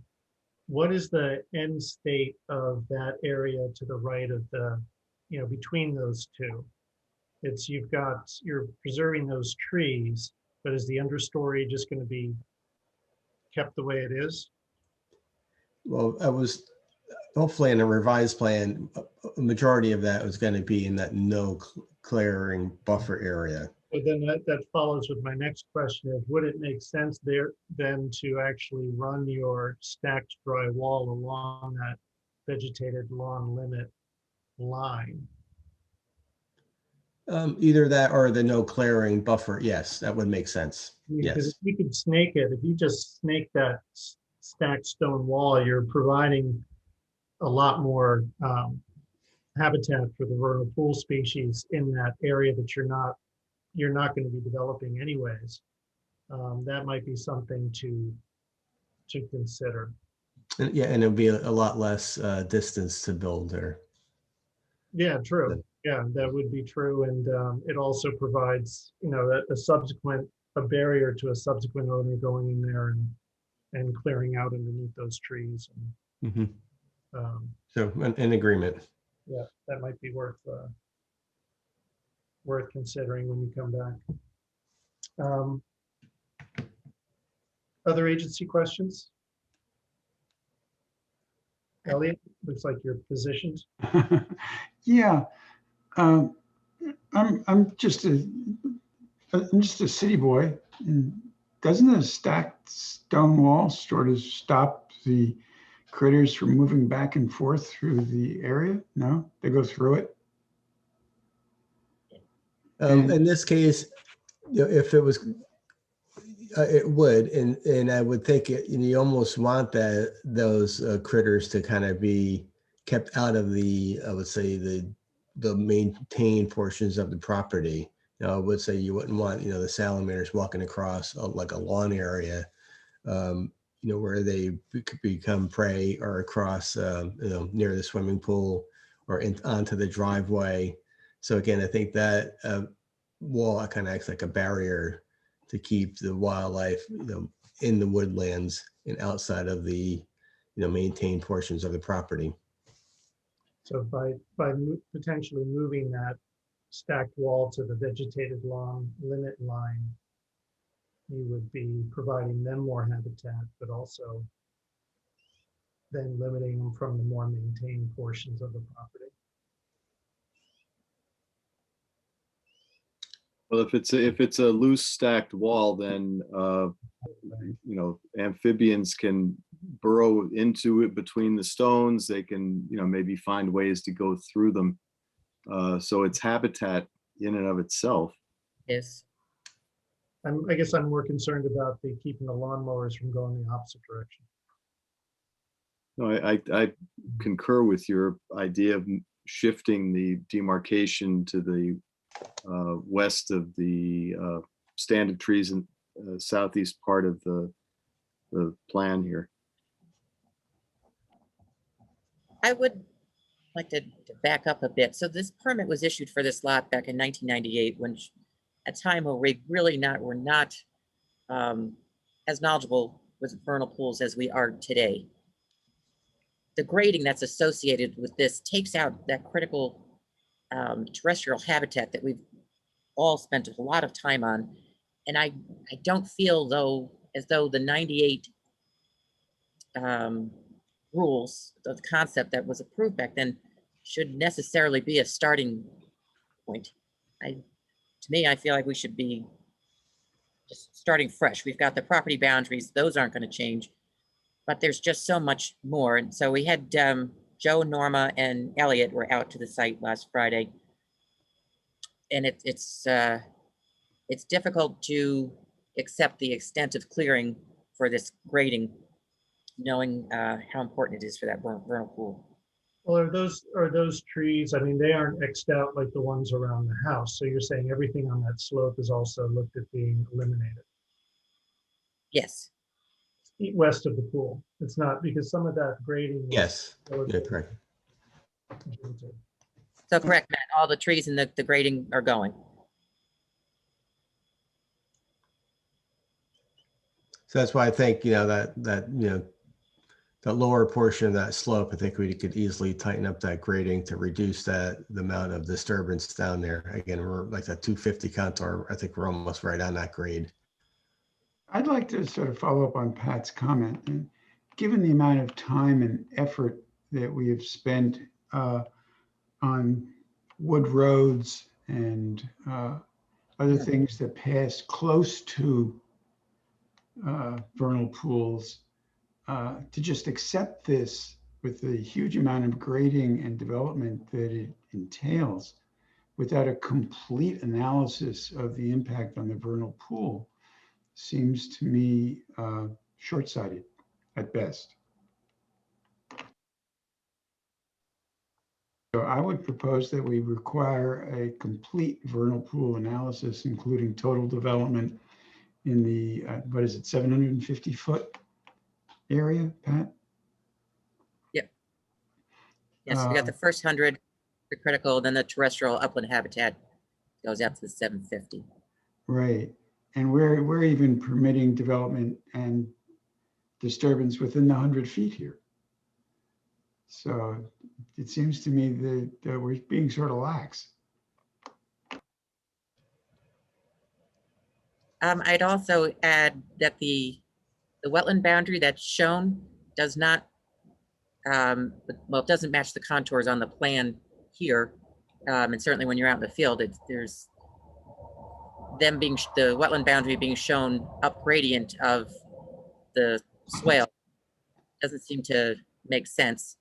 And given that that would move, and so then I don't know what the boundaries of the vernal pool that's shown here, how they may or may not be correct. It would certainly alter the boundary of the 100-foot upland review area. Is that the slender part of the wetland, it definitely needs to be moved to better, that data layer has to be checked. That's the long and short of it.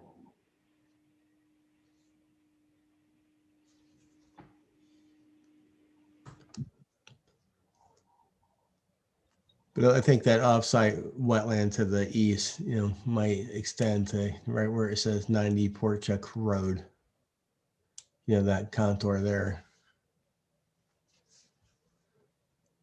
There's if you just brought the plan down slightly, you can almost see the contour kind of loops around, and I'm assuming that ponding area is within that. I think it's a 286 contour.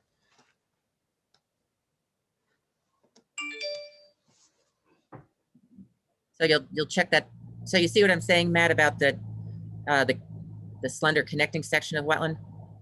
It just doesn't match with the contours on the plan, and it doesn't make sense in the field. What section are you?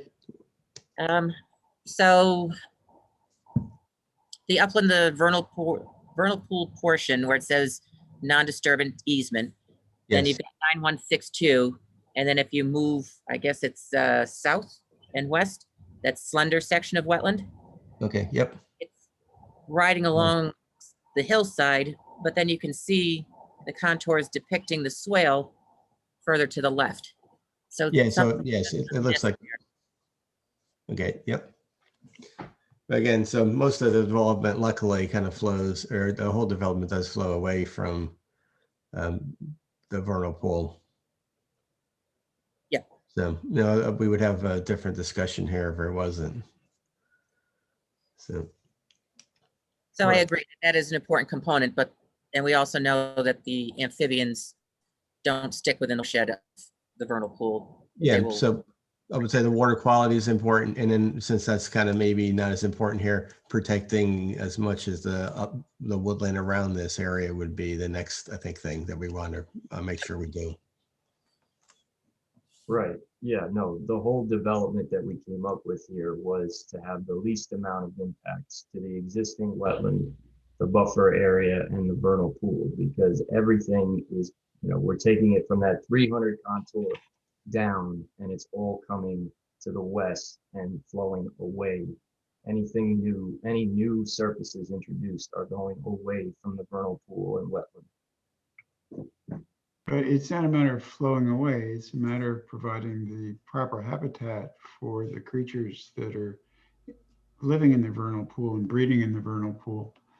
To the extent that you can completely eliminate disturbance within 100 feet of the vernal pool, perhaps by moving the house closer to the road, moving the pool closer to the house, tightening up everything to minimize the amount of space that you're actually disturbing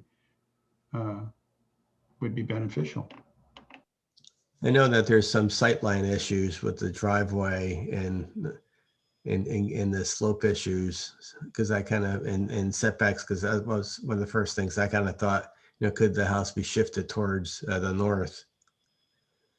No, I mean, we're already right up against the setback limits for that front one because of the deficient right of way on Fort Chuck Road to establish that. So there might be some room to move with the proposed pool and patio, but we moved the house as close to the front setback as we can really go there. Or you could also ask for a variance, couldn't you? And in the past, Wetlands has been involved with that to explain from a wetland standpoint why a variance would be worth considering. Yeah, I mean, I suppose that, yeah, I mean, you could go for a variance based on that, but as what you're saying, Wetlands gets directly involved with. Well, I mean, Pat, correct me if I'm wrong, but in the past we have supported variances where they have a beneficial effect to the wetlands and watercourses. Yes. Okay. Because in that respect, then it would potentially allow you to shift sort of northwest and then bring your pool further away from that upland review and out of the upland review area. Not even just out of the upland review area, but as far away from the pool as you can get it, and not just moving the stuff, but cutting out the disturbance, the grading, trying to leave things as natural and as much as they are as possible. Yeah, because bringing the pool tight to the house is a proven feasible alternative in this respect. So that might be an alternative worth looking at. Not having a pool is an alternative as well. That's true. That is true. Right. No, we can definitely look at the shifting of the pool in that area, but the contours, I think, to the west of the house, in order to establish the flattest backyard of usable outdoor space, we did meet the existing contours to the extent possible, and with the existing grade being as steep as it is, it ended up being, like I said before, the cut fill balance is really well maintained with what we can do out there.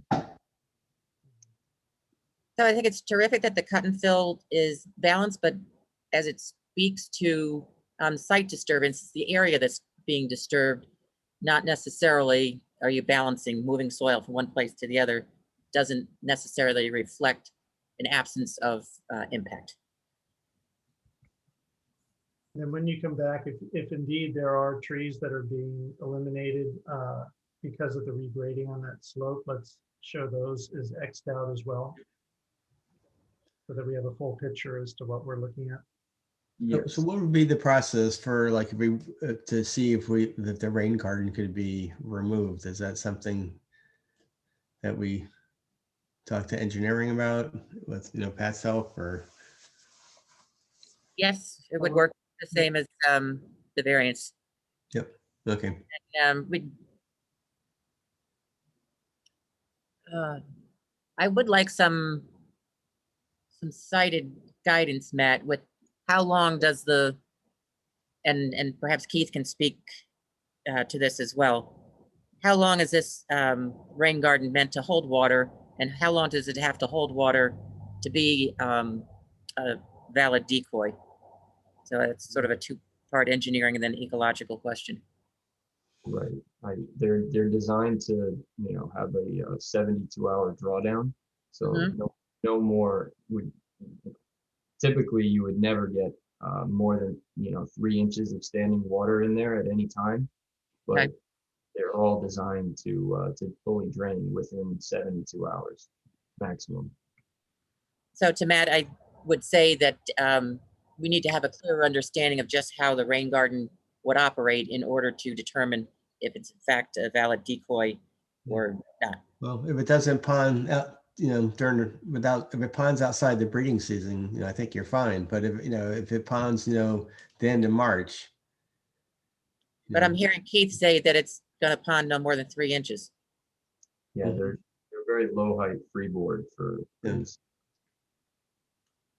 So maybe we can even look at to see, maybe we can even widen it out slightly. So it's even smaller, about 3 inches. Yeah, we can lower the ponding depth even further. You know, like you said, increase, you know, the surface area to accommodate it. Yep. That might So be. I'm just saying, no, I'm just saying I don't have enough information to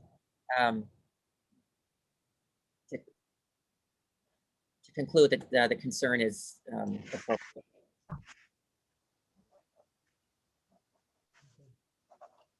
What kind of information are we looking at for I think moving? she's trying to determine if, if 3 inches is a ponding, if, wood frogs or salamanders would breed in that, or where they just cross that and, continue on to the vernal pool. So we could check that.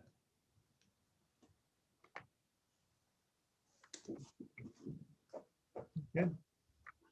Very good. Any other agency input at this point for what we'd like to see next month? I will be looking for a complete vernal pool analysis. Duly noted.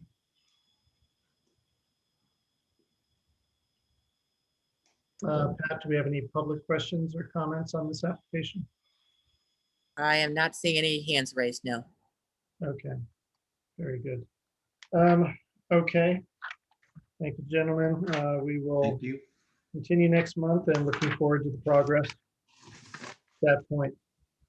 Yes, thank you for your okay. time with the staff to address all the concerns. Okay, very good. The next one is withdrawn tonight. 2021-063 100 Old Church will not be looked at tonight. So we're going to 2021-065 62 Cackenwood Road, Onum and Kirby LLC for Thomas Foley. Watercourse dredging. Mr. Clausy, please. Okay, let's see. This is a pretty straightforward application to do dredge some small watercourse areas that have accumulated sediment, as they tend to. Both of the dredge areas would be isolated with sandbags, with a pump system to dewater the basin that's being dredged, and then that basin would be mechanically dredged. The larger area is part of the Cackham Lake, and that would be accessed from Cackhamwood Road across the neighbor's property, who's given permission for that access to be done. And then the smaller area is on Mr. Foley's property and would be accessed across a sloping lawn area from his driveway. Spoils would be dewatered adjacent to the areas being dredged and then taken off site. The Cackham Wood Association, since I wrote this report, has given their consent for the dredging of their part of that Cackham Lake Pond that is shown within the sandbag barrier. So special condition 1 can be deleted. I recommend the agency issue a permit. Okay, thank you, Bob. We have the man himself, I believe, Mr. Hanlon. Yes, good evening, everyone. Tom Oneman here representing the applicant. And with me is Ida Gaby, who you met earlier at 43 LaFrance Road. Ida worked very hard on this project, so I have her with me. The project before you this evening is a routine maintenance dredging to restore the natural function of the water bodies. We have a small sediment basin along the outlet tributary from Cackhamwood Lake and the east-northeast outlying area of the lake itself, which naturally captures all the wind-blown organic debris that falls in the lake annually. So the lake was last dredged 20 years ago, making it a logical candidate for restoration at this time. We've reviewed the staff report and all the special conditions. We have no issue complying with them. We're happy to work with staff to pinpoint activities, location, and equipment to be used. And at this time, I will entertain questions. Okay, thank you, Mr. Arneman. Any questions on this application? No, and Pat, any public questions or comments? No. Okay, would someone like to make a recommendation for a motion? Motion to issue a permit with the standard conditions and special conditions listed with the exception of special condition 1, which is to be eliminated as it has been fulfilled. Okay, Second. Bill seconds, all in favor? Norma? Yes. Brian? Yes. Jay? Yes. Elliot? Yes. Bill? Yes. And Joe? Yes. Okay, Pat, 6-0. Okay, Very good. Thank you very much. Have a good night. thanks, you too. Okay, next up, we have from the consent agenda, I will find it in just a second. 2021-067, 21 Leah Fail Way, Edgewater Development, installation of a deer fence 12 feet from wetlands. Doreen, this is yours, and I take it, and we also had some public comment, which is why this is now part of the new applications for review. Okay, I want to point out the wetlands are down here in the, not sure of the direction, but on this particular plan, down here in this section. This red line around the property indicates the location of the deer fence. The homeowners are seeking authorization to maintain an unauthorized deer fence that's been installed around the perimeter of the property. A metal post wire mesh deer fence was installed. It's about 12 feet from the wetland at its closest location. The bottom of the fence should be raised 6 inches within the 35-foot buffer to allow for the migration of animals and free flow of water. But the maintenance of the fence should have no short or long-term impact on the wetland. So the issuance of an after-the-fact permit is recommended. Okay, thank you. Doreen, I'm not sure if we have anyone from the applicant here tonight, but I know we do have some public comment, which we got in written form. Is there anyone in the public that wishes to speak tonight to this? Yes, Mr. Kirsch, I'm going to allow you to speak. You can unmute yourself and address the agency. Thank you. I am one of the neighbors of 21 Leah Fail Way. I actually live next door. Okay. So it is directly affecting our house in addition to some of the other houses. First of all, we don't understand why the fence has to be around all 3 acres of their property and not just around their garden. I don't really see the need for it to be around the entire property. They also mentioned when they initially built the fence 2 years ago that they needed it for a dog that they were getting. I've yet to see a dog or any other domestic animal on their property in the last 2 years. And because of their fence, the deer are now all coming onto our property and onto the road, which is unsafe for everybody else on Valley Road. So they're not getting rid of the deer. They're just forcing it on everyone else's property and onto public property. Also, they've built a huge wall of large trees all around the circumference of their property.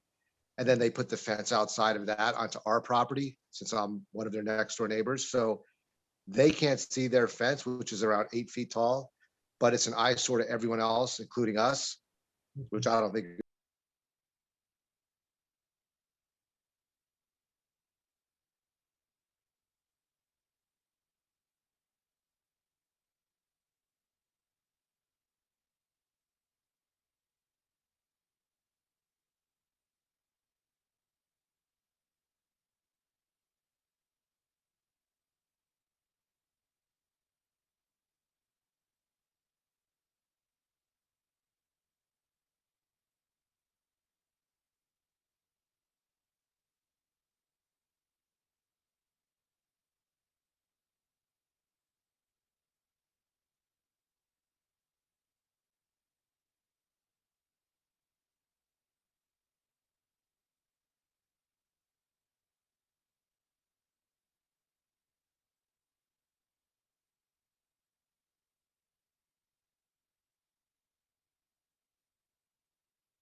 encompassing perhaps 20% of their 1 acre lot. And lastly, number 21, as Mr. Kirsch has said, they've installed a very thick and high hedge of conifers, now some 15 feet high, around the entire perimeter of their property. And they've constructed this deer fence on the outside of that hedge. So I would add 3 comments. Firstly, I would endorse what Mr. Kirsch has said. It's in my view and that of the rest of our neighbors, all but I think one has signed the letter that was sent in on the 21st. We believe it was extremely unneighborly for number 21 to construct what is indeed a very ugly fence, totally out of keeping with the neighborhood, outside of their hedge so that they can't see it, and we, the rest of us, are have it imposed upon us. I would just make a point that if everyone on Learfield did the same, the result would indeed be hideous to the eyes. It would totally destroy the neighborhood, and it would deprive the wildlife of most of our unique 25-acre sanctuary. I would add finally that this is not the first violation of the wetlands by number 21. When they first moved into the area in 2016, the site was covered almost entirely with virgin forest. They proceeded to clear cut approximately 50% of that forest without a permit until some of the neighbors raised the alarm with wetlands, and they had to cease and desist pending several hearings. So I would just leave those comments for your additional consideration. Thank you. Okay, thank you. I have no other public with a raised hand. Okay, very good. Do we have no one from the applicant here? Nobody's identifying themselves as such. Very good. Well, as from my perspective, from wetlands, as much as I sympathize with the neighbors, this is the wetlands agency, and so we're not really able to be policing the construction of deer fences that fall outside of sort of the wetlands review area. What we tend to do is to make sure that their impacts are limited to wetlands and watercourses and flora and fauna therein, which according to Ms. Andrews' analysis, that this does not pose an impact to the wetlands, provided that bottom is raised in that area. So I'm not quite sure. Not sure if we're going to give you satisfaction from what you're looking for, unfortunately. Not sure if Brian, colleagues would like to speak to this, Mr. Benton. Doreen, if I could ask you a question, please. The comment was made about a permit issued in 2015 that was apparently overstepped if there was a cease and desist order. What was the result of that action, and were there plantings required, and were those plantings in fact successfully put in? After, they had cleared some trees within the area, they were issued a stop work order. They came back, they submitted an application to correct and as well as construct the residence and the associated activities on their site. So they were issued approval to do it. They have completed it as it was proposed. And the bond was released on that one. Thank you. Mr. Kirsch is raising his hand again. Brian, are you entertaining more comments from the public? I'll let Mr. Kirsch speak, provided it's strictly limited to impacts to wetlands. Yeah, Please. my only comment is, what about the 6-inch buffer at the bottom of the fence? I mean, if the fence must remain, there should still be that 6-inch opening at the bottom, Right, I which believe that. there is not. I believe that's part of the conditions that Ms. Andrews has stated in her report. Is that correct? That's correct. I think it might be useful to put a timeline on that, a date, a deadline date. I did not include that. So maybe 6 weeks from today. Okay. Very good. Thank you, Mr. Kirsch. Any agency comments, discussion based upon what we've heard tonight? No? Would someone like to make a motion on this? Sure. Motion to approve an issuance of an after-the-fact permit with the standard conditions listed and the special the one special condition listed, but being modified to say that the work must be completed within 6 weeks of the issuance of the permit. Okay, is there a second? I'll second that. Thank you, Jay. Very good. Norma, Yes. Brian, Yes. Jay, Yes. Elliot, Yes. Yes. Joe. Yes. Thank you. Passes 600. Okay. Thank you. Next up is 2021-068, 504 Stanwich Road, SC Minor and Company, Inc. for Class V or Class 5, 1911 LLC. Construction of ice rink and designation of septic reserve area 45 feet from wetlands. Mr. Clausy, please. Okay. This project will require the removal of some trees. Very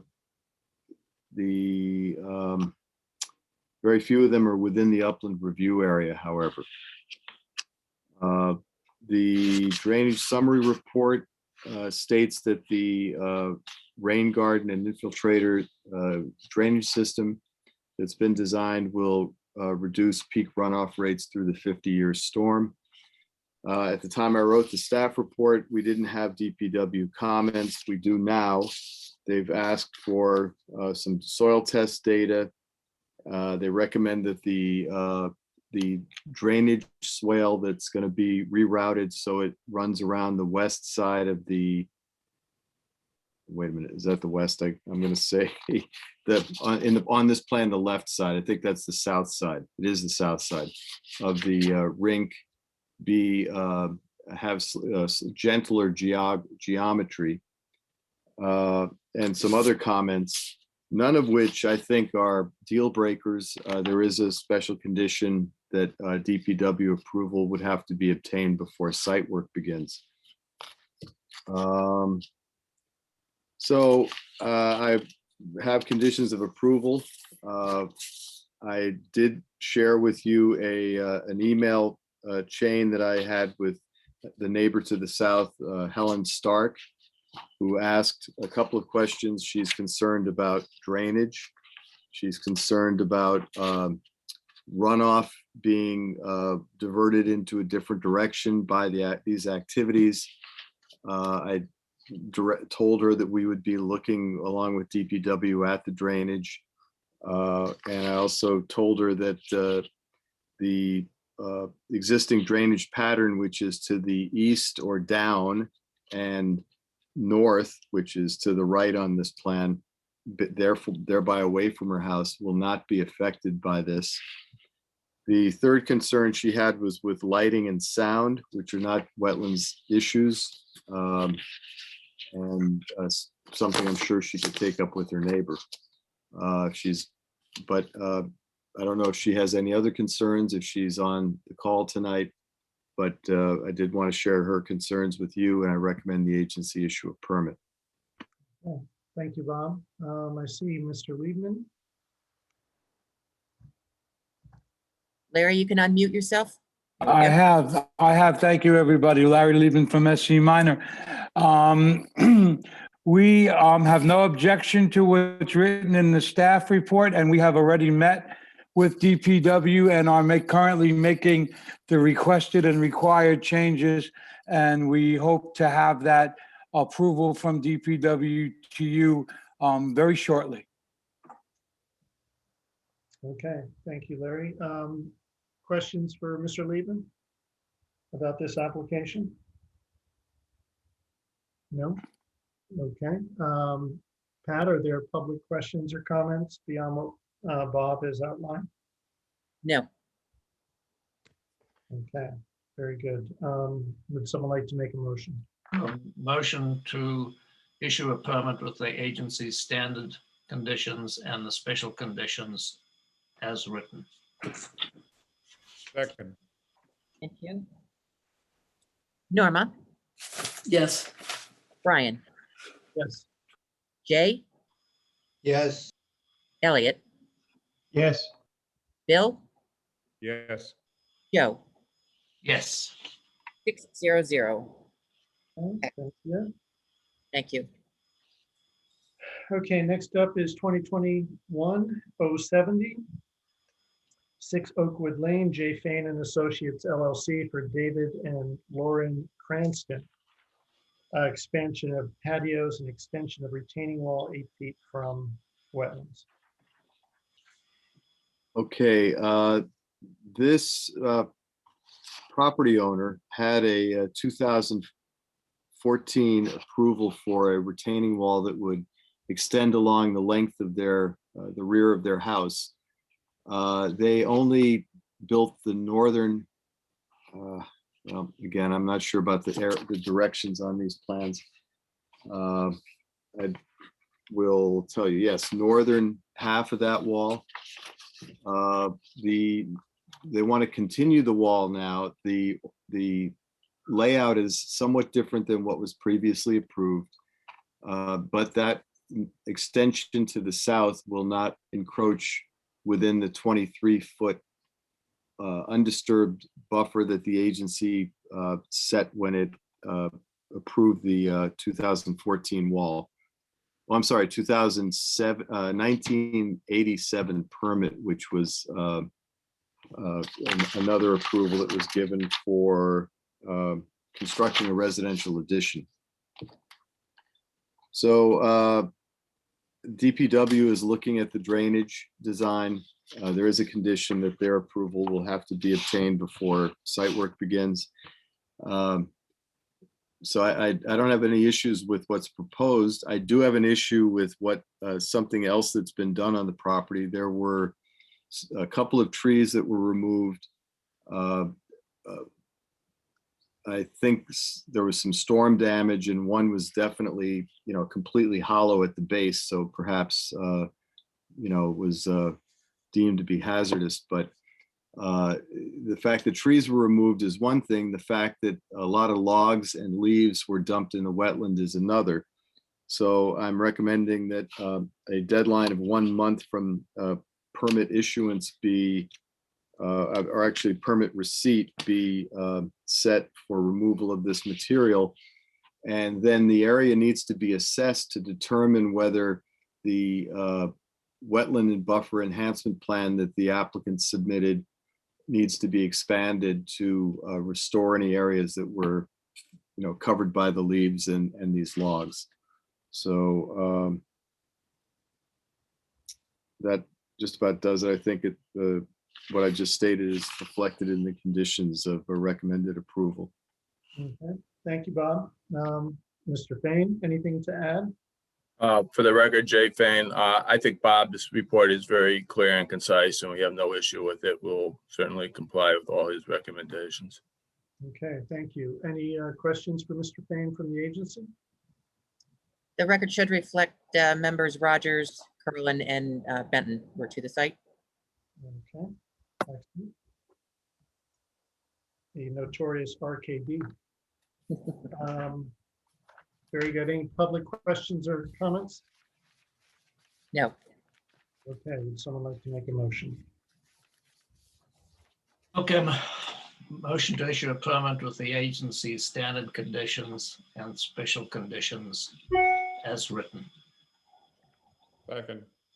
Okay, Bill seconds. If you could call the roll, please, Pat? Joe, Yes. Bill, Yes.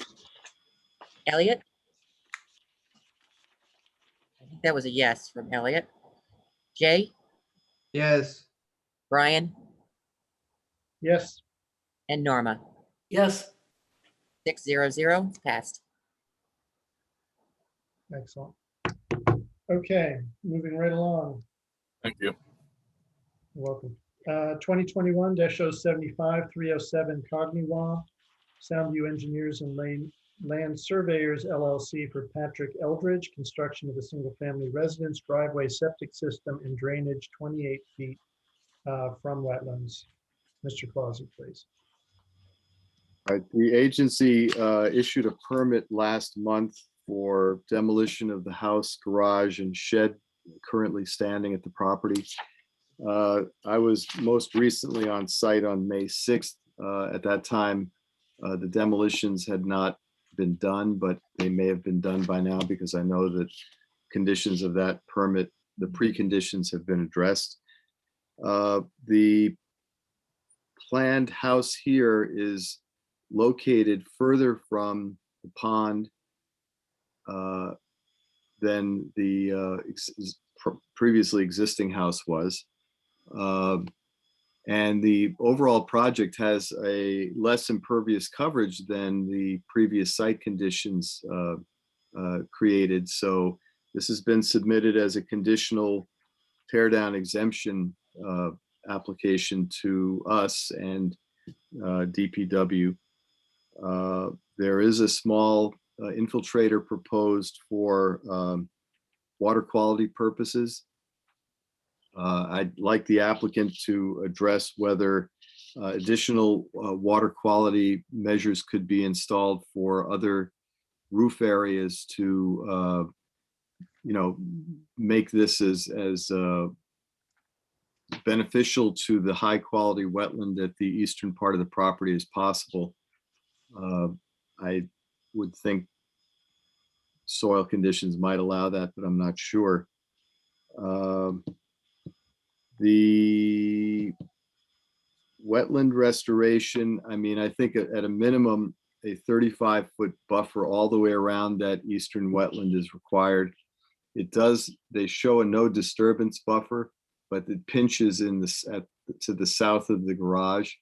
The garage is not going to be there, so there's no reason for that kink, that right angle kink in the no disturbance area. We do not have a plan to restore the no disturbance zone to a more natural condition. And in particular, there's a leaf and landscaping debris pile to the south and east of the garage that the demolition permit required to be removed. On May 6th, it was still there. So in looking at the way that the skunk cabbage is sprouting through that leaf litter, I would recommend the agency require the permittee or applicant in this case to get a soil scientist back out on site to see if that wetland edge that is, I don't have the plan word in front of me, but I think it's wetland flags 9 to 14 is actually the wetland edge is further to the west, because I think the wetland may extend further, but at the time the wetlands were flagged, they were inaccessible, and this is what the soil scientists felt the limit was. So I've kind of gone around and around on this. There are conditions of approval that address those couple of points that I made with deadlines where appropriate, and I recommend the agency issue a permit for redevelopment of this property. Thank you, Bob. Do we have anyone from Soundview that wants to? Bob, there we go. Bob Marlock is joining us. So Bob, the reflagging of that wetlands, do you feel it would impact the proposed development?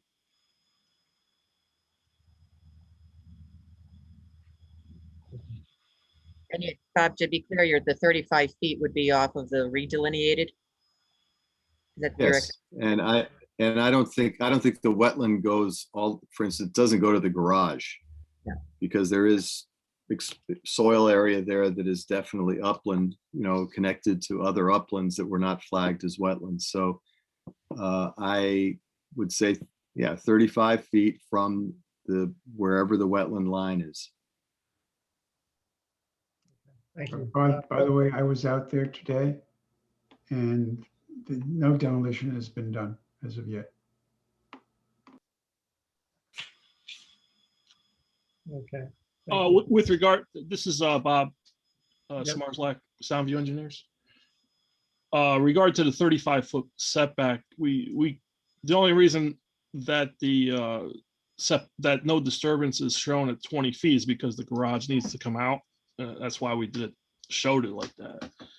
But it would be 35 overall for development. So. Okay. And Bob Plaza, you're expecting a restoration plan that would, not, or mitigation plan for the 35 feet? Right. I mean, the area to the south and east of the garage is either debris or lawn. That's the area that needs to be enhanced.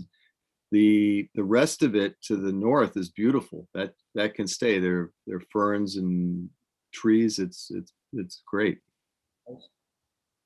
We could probably provide some more water quality storage in the northeast corner of the house. It's probably the only area. All right. Well, I think that's the drainage that's going toward the swamp, which is the important direction. I think the rest of the house and the driveway are going to go toward the pond, right? That's right. Yeah. Not going to help that pond any. There's no obvious. I mean, it's just a high groundwater pond. There's no stream. Should be noted too that the existing septic for that dwelling that still is there is probably 25 feet from that wetland to the east. So we're the new septic's going to be 60 feet.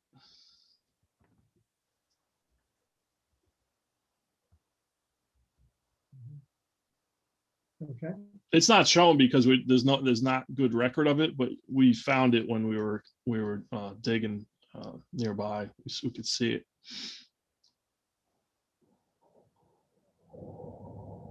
Okay. Very good.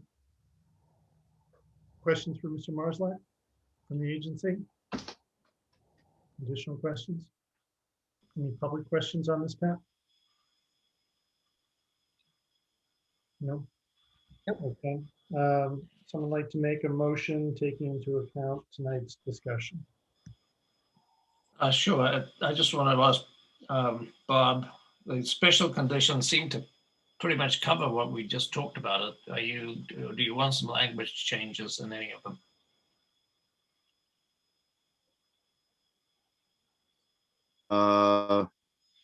No, I mean, the only thing might be that the final construction condition require a submission of a final construction plan rather than only if there's a change, and note that additional water quality features to be added to the house where feasible shall be included on the final construction plan. Okay, so that would be a modification to 3. It would be a slightly different version of that it would include the requirement that they submit a final construction plan with additional water quality features, as Mr. Zmarzlak said he thinks are feasible. And a motion to One second, Joe, and then do we want to have, and we also want a final site plan that reflects the redelineated wetland boundary between those particular flags that you were talking about?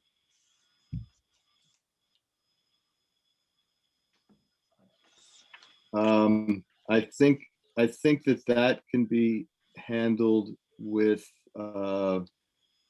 special condition 2. Well, special condition 1, special condition 2, which would be the 35 feet from the whatever revision, if any, of the wetland line there is. And then special condition 13 shows the inland wetlands and watercourses. So if there's a change, the new wetland delineation ought to be on this. Okay, thank you. Sorry, Joe, go ahead. I don't recall from your staff report, is the removal of the landscaping debris, is that a firm date by when it has to come out or just before building? They've missed the deadline. It was set according to a certain date, a certain period after receipt of the demolition permit. So the demolition didn't have to take place to remove the debris. Okay. There's also a condition in that permit that the bottom of the deer fence that goes through and adjacent to the wetland has to be raised 6 inches by a certain date after receipt of the demolition permit. I frankly am not sure that that's been done, but I kind of doubt it. So I would urge the permittee to get busy on those 2 things. Well, could we add another special condition to say that this permit is only active once the first permit, all conditions of the first permit have been completed and signed off on? Otherwise, how do we control this?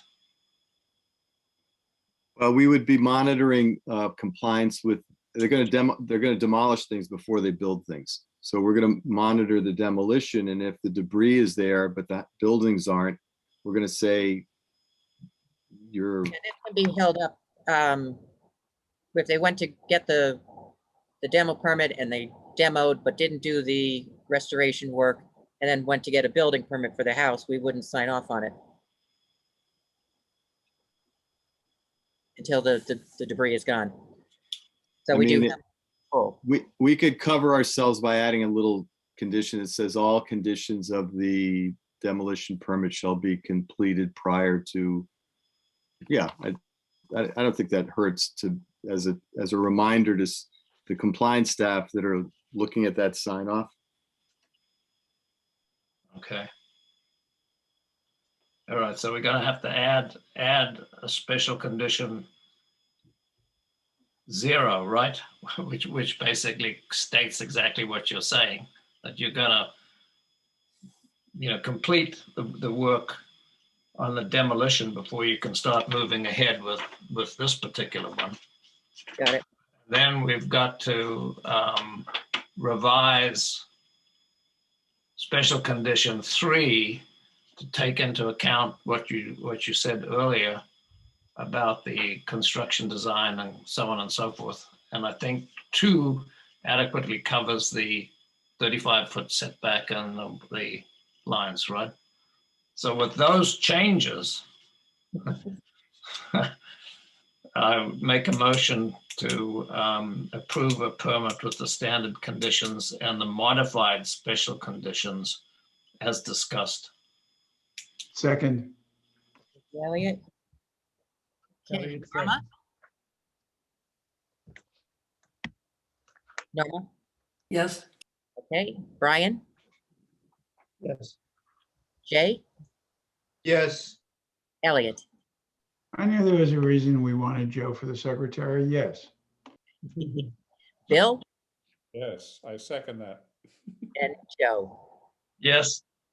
Very good. 600. Okay. Thank you. Last but not least, 2021-076, 979 Lake Avenue, Alberto Gonzalez, for construction of pool spa and wooden deck 7 feet from wetlands. Right. I'm recommending the agency delay this. There are a number of outstanding informational needs to complete the record on this as outlined in the staff report. The applicant did submit a a letter basically to the agency explaining what they're trying to do here, and basically they're trying. Mr. Gonzalez is trying to do as much of this work on his own as he can. This is a letter dated May 3rd, which was sent out in your packets. If the agency has any questions about any of the items that I itemized that need to be either added to the survey, added to the plan, or information about deep test results, things like that, let me know. Mr. Gonzalez is very active in trying to get this thing through. He's in regular contact with me. I'm in regular contact with him, but I really can't recommend the agency move this forward at this time. I do have one request, Bob. I went looking for this place and I couldn't find it. So maybe you can be a little bit more explicit as to where the location is. All right, if you go up Lake Avenue and Then I turned right at that little road, which had 979 on it. right, so you go just north of Whitby School driveway, the second driveway. Got that, and we drove all the way to the end of that thing looking for 976, and either I'm dumb or something, but I couldn't. No, Norma and I found it. Oh, you did? Yep, it's the third one from the end. The number is on the portico. Oh, okay. Yep. Peace. All right, I can go look at it then. Yeah. Yeah, it's the first house along that road. It's and I think there were pictures submitted with the application that show the house. I think it's a white house. I think so, white colonial. Yeah, and if you take the right turn. If you take the left turn, you've gone too far. Gotcha. Okay, thank you.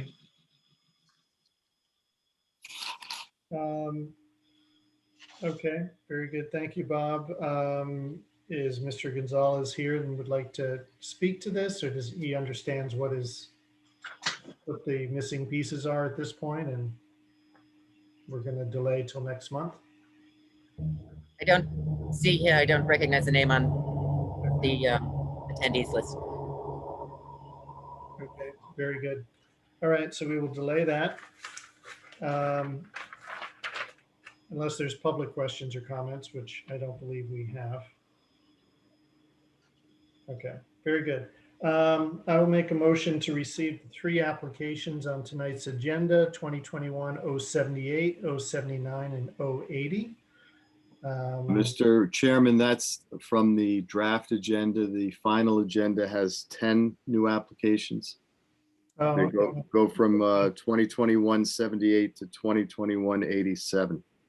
Oh, okay. I was looking at the annotated one from Pat. Okay. Well, I will make a motion to accept those applications as listed by Mr. Clausy. Second. Thank you, Elliot. Okay, Elliot. Yes. Brian? Yes. Joe? Yes. Norma? Yes. Bill? Yes. Jay? Yes. Thank you. Excellent. Okay, and I am showing 4 agent approval permits. Are there any questions from the agency on the agent approvals tonight? And I believe that we need to make a vote to extend the hearing for Fox Run Lane. It started last month. Very good. Would someone like to make a motion to extend the hearing for Fox Run Lane? So moved. Thank you, Elliot. Is there a second? Second. Thank you, Bill. Norma? Yes. Brian? Yes. Jay? Yes. Elliot? Yes. Bill? Yes. And Joe? Yes. Thank you. Terrific. I'm not showing any violations today. Is that true? And this, excellent. Okay, well, that does it then for tonight's entertainment. Thank you, everyone, for attending and watching from home. Hey, we're adjourned at 8:08. 10:08. Sorry. That would have been a Oh, new. yeah. You're in a different state, yeah. Yep. 10:08. All right. Your Well, evening is enjoy young, the rest of your stay, Pat. Will you be coming back at any time, or are you going to leave us for Montana? I'd love to leave you, but it's funny. Paycheck makes any of this happen. Yes. Where are you? Pat, where in I'm Montana? just outside of Big Sky. It's on Oh, the I'm so banks of the Gallatin River. That's it. Oh, I'm sorry, Pat. Tough I duty. hope things improve. Me too. Yeah. And if you see any footprints from moose, can you make a costing and we can compare it to your? All right. Yes. Without a doubt. Great. All right. Good Thanks, night. everyone. Night. See you Thanks, next. folks. Bye-bye. Good night, Brittany.